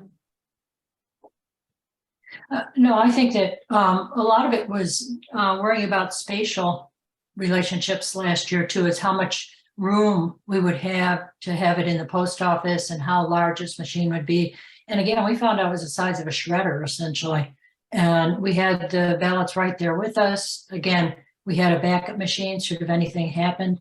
A technician was with us that was very personable. So we had good service from them. The question is if we would like to continue on this. The other thing I would say for that March 22nd meeting, combining it with this 4th of July, 125th type thing is an excellent idea because it will increase the number of people at the meeting and increase enthusiasm about both. So I think it's a great combination this year. And one thing I will say about the Electech ballots is that the ballots are kept so that they can be recounted if for some reason somebody decided to protest. So it's a Yeah, I did want to good mention, system. don't ask me to explain the technological piece of it. I will get this reduced to writing, but one of the things Louise reported to you last May, and I think we had at least one, Louise, maybe there was two, but I remember one gentleman in particular who wanted to exercise his right to vote, but didn't want to vote for anybody on the ballot. And so he did not make, you know, basically the ballot would not feed unless there was a mark. Right, that was one of the notes we made was let's make sure that one of the options on the ballot was, you know, none of the above. Other. There is, Yeah, there is a way, even if we don't have that option, but I'll talk to Electech about how we would design the ballot, that you don't have to mark it, but there's a way to feed it through where it will count as a vote, but not, there's an error message that comes up apparently. There is a workaround with that. I'm not sure that where that communication, you know, broke down with our Electech rep, but they did say that they would make sure whoever was sent would know that, or we can just say none of the above. I mean, I think if anybody wants to affirmatively come in and vote, but not None of the select the above. people there, that they want to make the statement to say, I do not want any of these people. Right. And as a reminder, there's not an option to write in. That's There's no, correct. so, you know, I kind of feel like Yeah. the actual affirmative, I don't want any of these people, but I'm voting anyway. Right, and we can certainly have Electech design the ballots in that manner. Yeah. Yeah, I was going to suggest the same thing. At least we've got something to be able to Right. check. Yeah, and we had 3 out of 225 votes that were ballots like that. And what we did is we just kept those 3 blank ballots in a separate compartment within the balloting machine. We were able to catch them. And so again, they were counted, et cetera, et cetera. So it's not, but it's a question we'd like to be able to put everything through the same processes, you know, have all the ballots come out together and be in one. Yeah, so, you know, at the time we were finalizing the FY 2023 budget, obviously the election had not yet happened. You all had asked that I make sure there was sufficient funding in the budget, should we want to use the optical scanner again, and we have done that. So I think at this point, it's really, that's certainly, you know, our recommendation to you is that we use Electech services and we use the scanner again. Ultimately, that's obviously up to the council to decide. I make a motion that we use the scanner again. I second it. Those in favor of using the same technology as last year? And using, Aye. Aye. all right, that was 5 ayes. Wonderful. While we're talking about this really quick, since we will be able to get results within minutes, do we want to plan for there to be an election night, something or other? I mean, I think the bell is meant to be rung for this purpose. Do we want to do not a huge gathering when it wouldn't be, we wouldn't. Aye. All right. You also have to work with the town employees to be able to get to the bell, because apparently to get to the bell on the upper levels in the town hall is a little more challenging than it would appear. So again, we have to have that access to make sure that they know ahead of time that they can get up there to ring the bell or whatever. But what we usually will do also is take a few moments to call the people who have participated in the election and let them know the results. So that's the other small personal contact we make before it's announced in general. Most So- of you experience that. So we figured out, our Citizens Association president has nodded his willingness to help oversee an election night, something or other that will start half hour, 45 minutes or something after the results. He just wants to ring the bell. Okay. I was just gonna say for his wife's benefit, I don't think he volunteered to climb up and ring the bell. It was so funny because that was the one theory that showed up at the end last time was like, getting to this bell is not easy. And so again, especially if they're doing renovations or anything, I don't know personally. But again, that's something that if we want to do the bell, it has to have planning. We got it. We absolutely will. But I think we can make the big announcement that there will be some element of an election night, something. Let's see. Okay, so the time is 10:31. Town updates. Councilmember Bennett. Very quickly, thank you to, oh my gosh. Adam, our departing member, who is leaving the Arboretum Committee. In particular, he did a lot of work to get our vine removal project going and also a climate adaptation strategy, which the committee is beginning work on at this time. Our next meeting will be February 15th at 7 p.m. That's 2 nights from now. Councilmember Max, what can you tell us about the activities of the archives? The archives next meeting will be February 21st. Malcolm Russell Einhorn is now on that committee. And the Archives Committee is planning a special event on May 21st, the same day as the election, to commemorate the town's 125th anniversary. They're still working through the details and they'll talk about it at their next meeting, February 21st. They're working on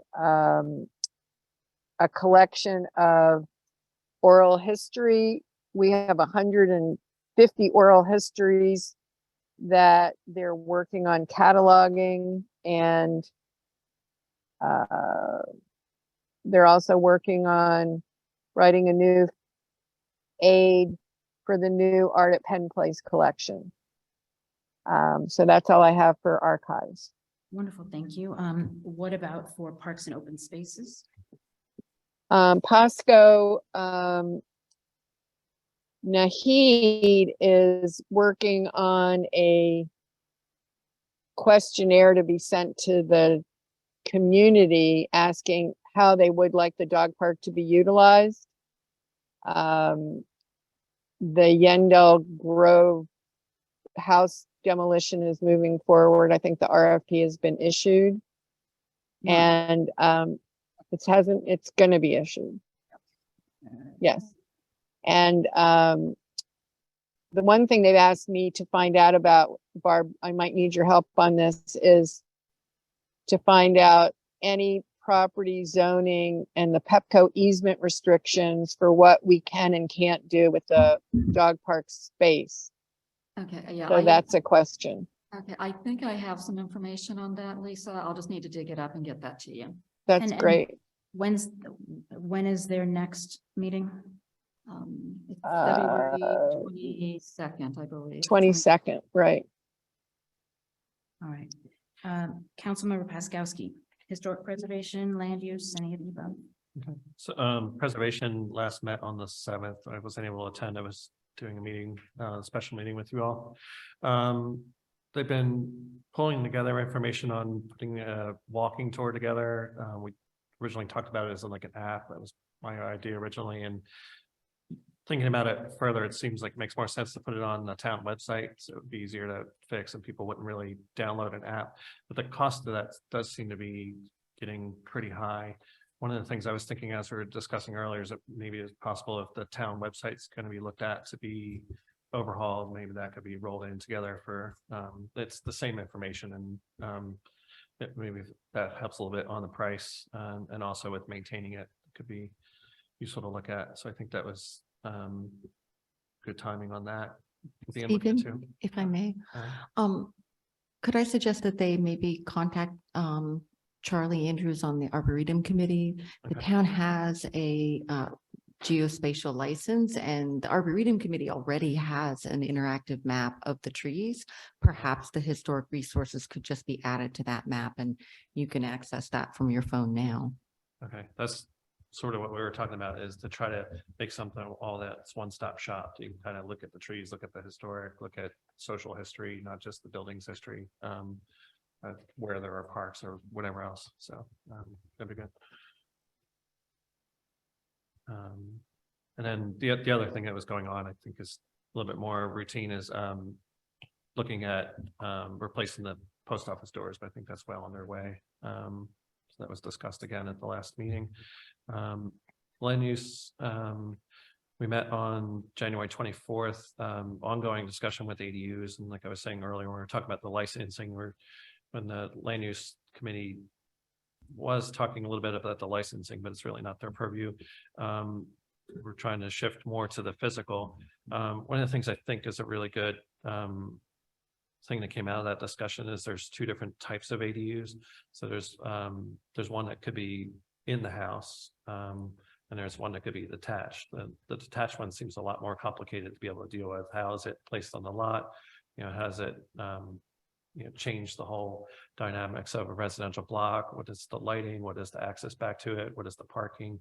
So on and so forth. So one of the things I've suggested, I think we want to try to move forward with, is putting in together a framework to be able to open up within the town to be able to do the attached or the included in the house ADU first, and then study further one that's detached, because that would need a site plan review and so on and so forth.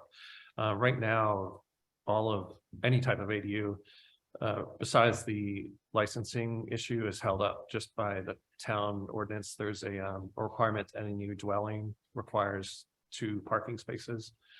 So any of those developments would have to go through a variance process just within the town to be able to be built.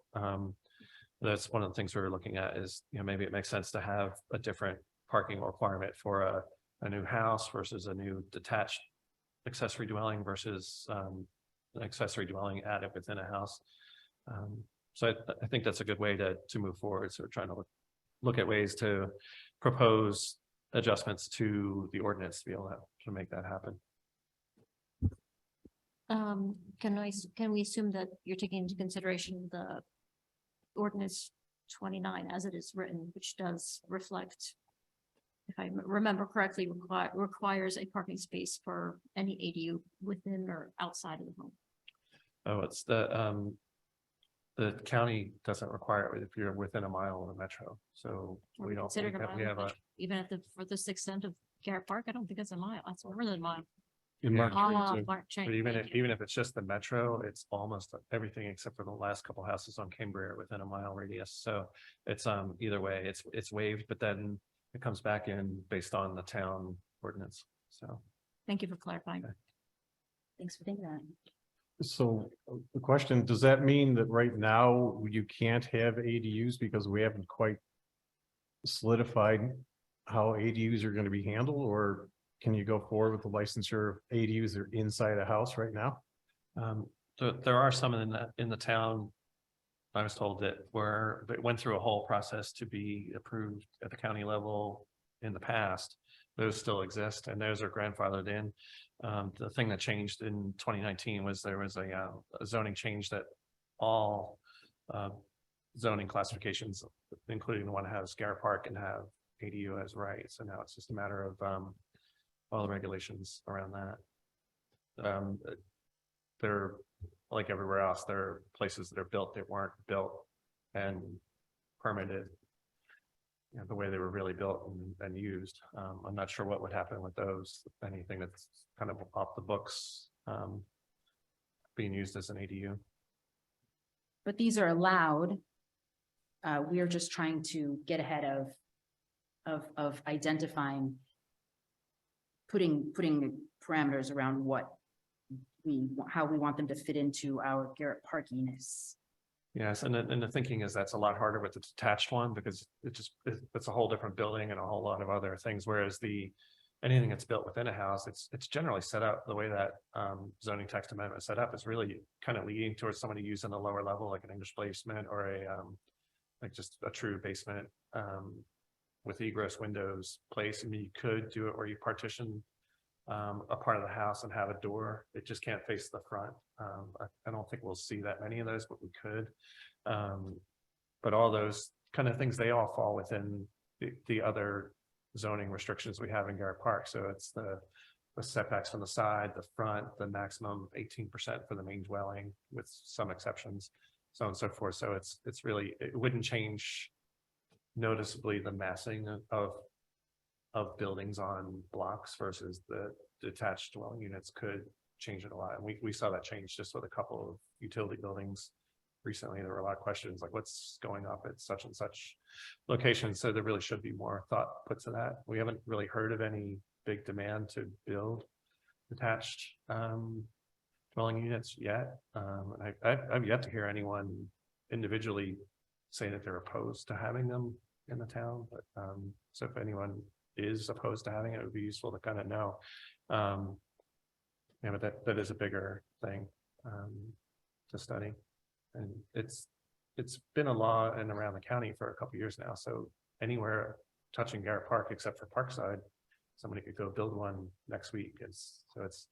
And I don't think I've really seen that many. So it's probably not a major emergency. Like if, you know, we open the door to having the detached dwellings that would also get 50 of them a year. We might get 50 in eternity. But it would still be good to put some framework around it. Get ahead of it. But all the restrictions on lot coverage, interior square footage versus lot size and all that apply to the ADU also. So Yeah, lot coverage for the inside the house ADU.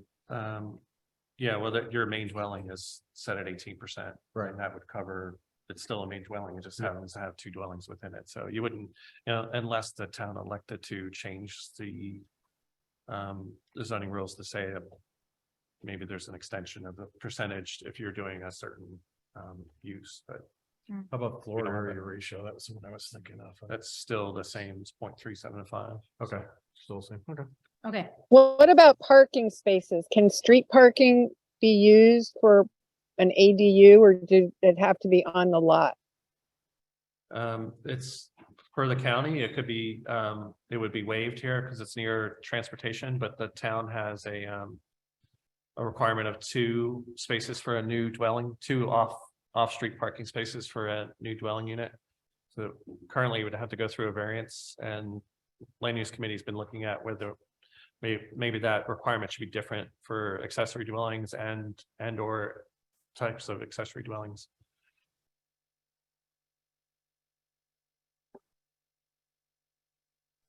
Thank you. All right. I'm done. Time is 10:43. I'm adjourning. Thank you.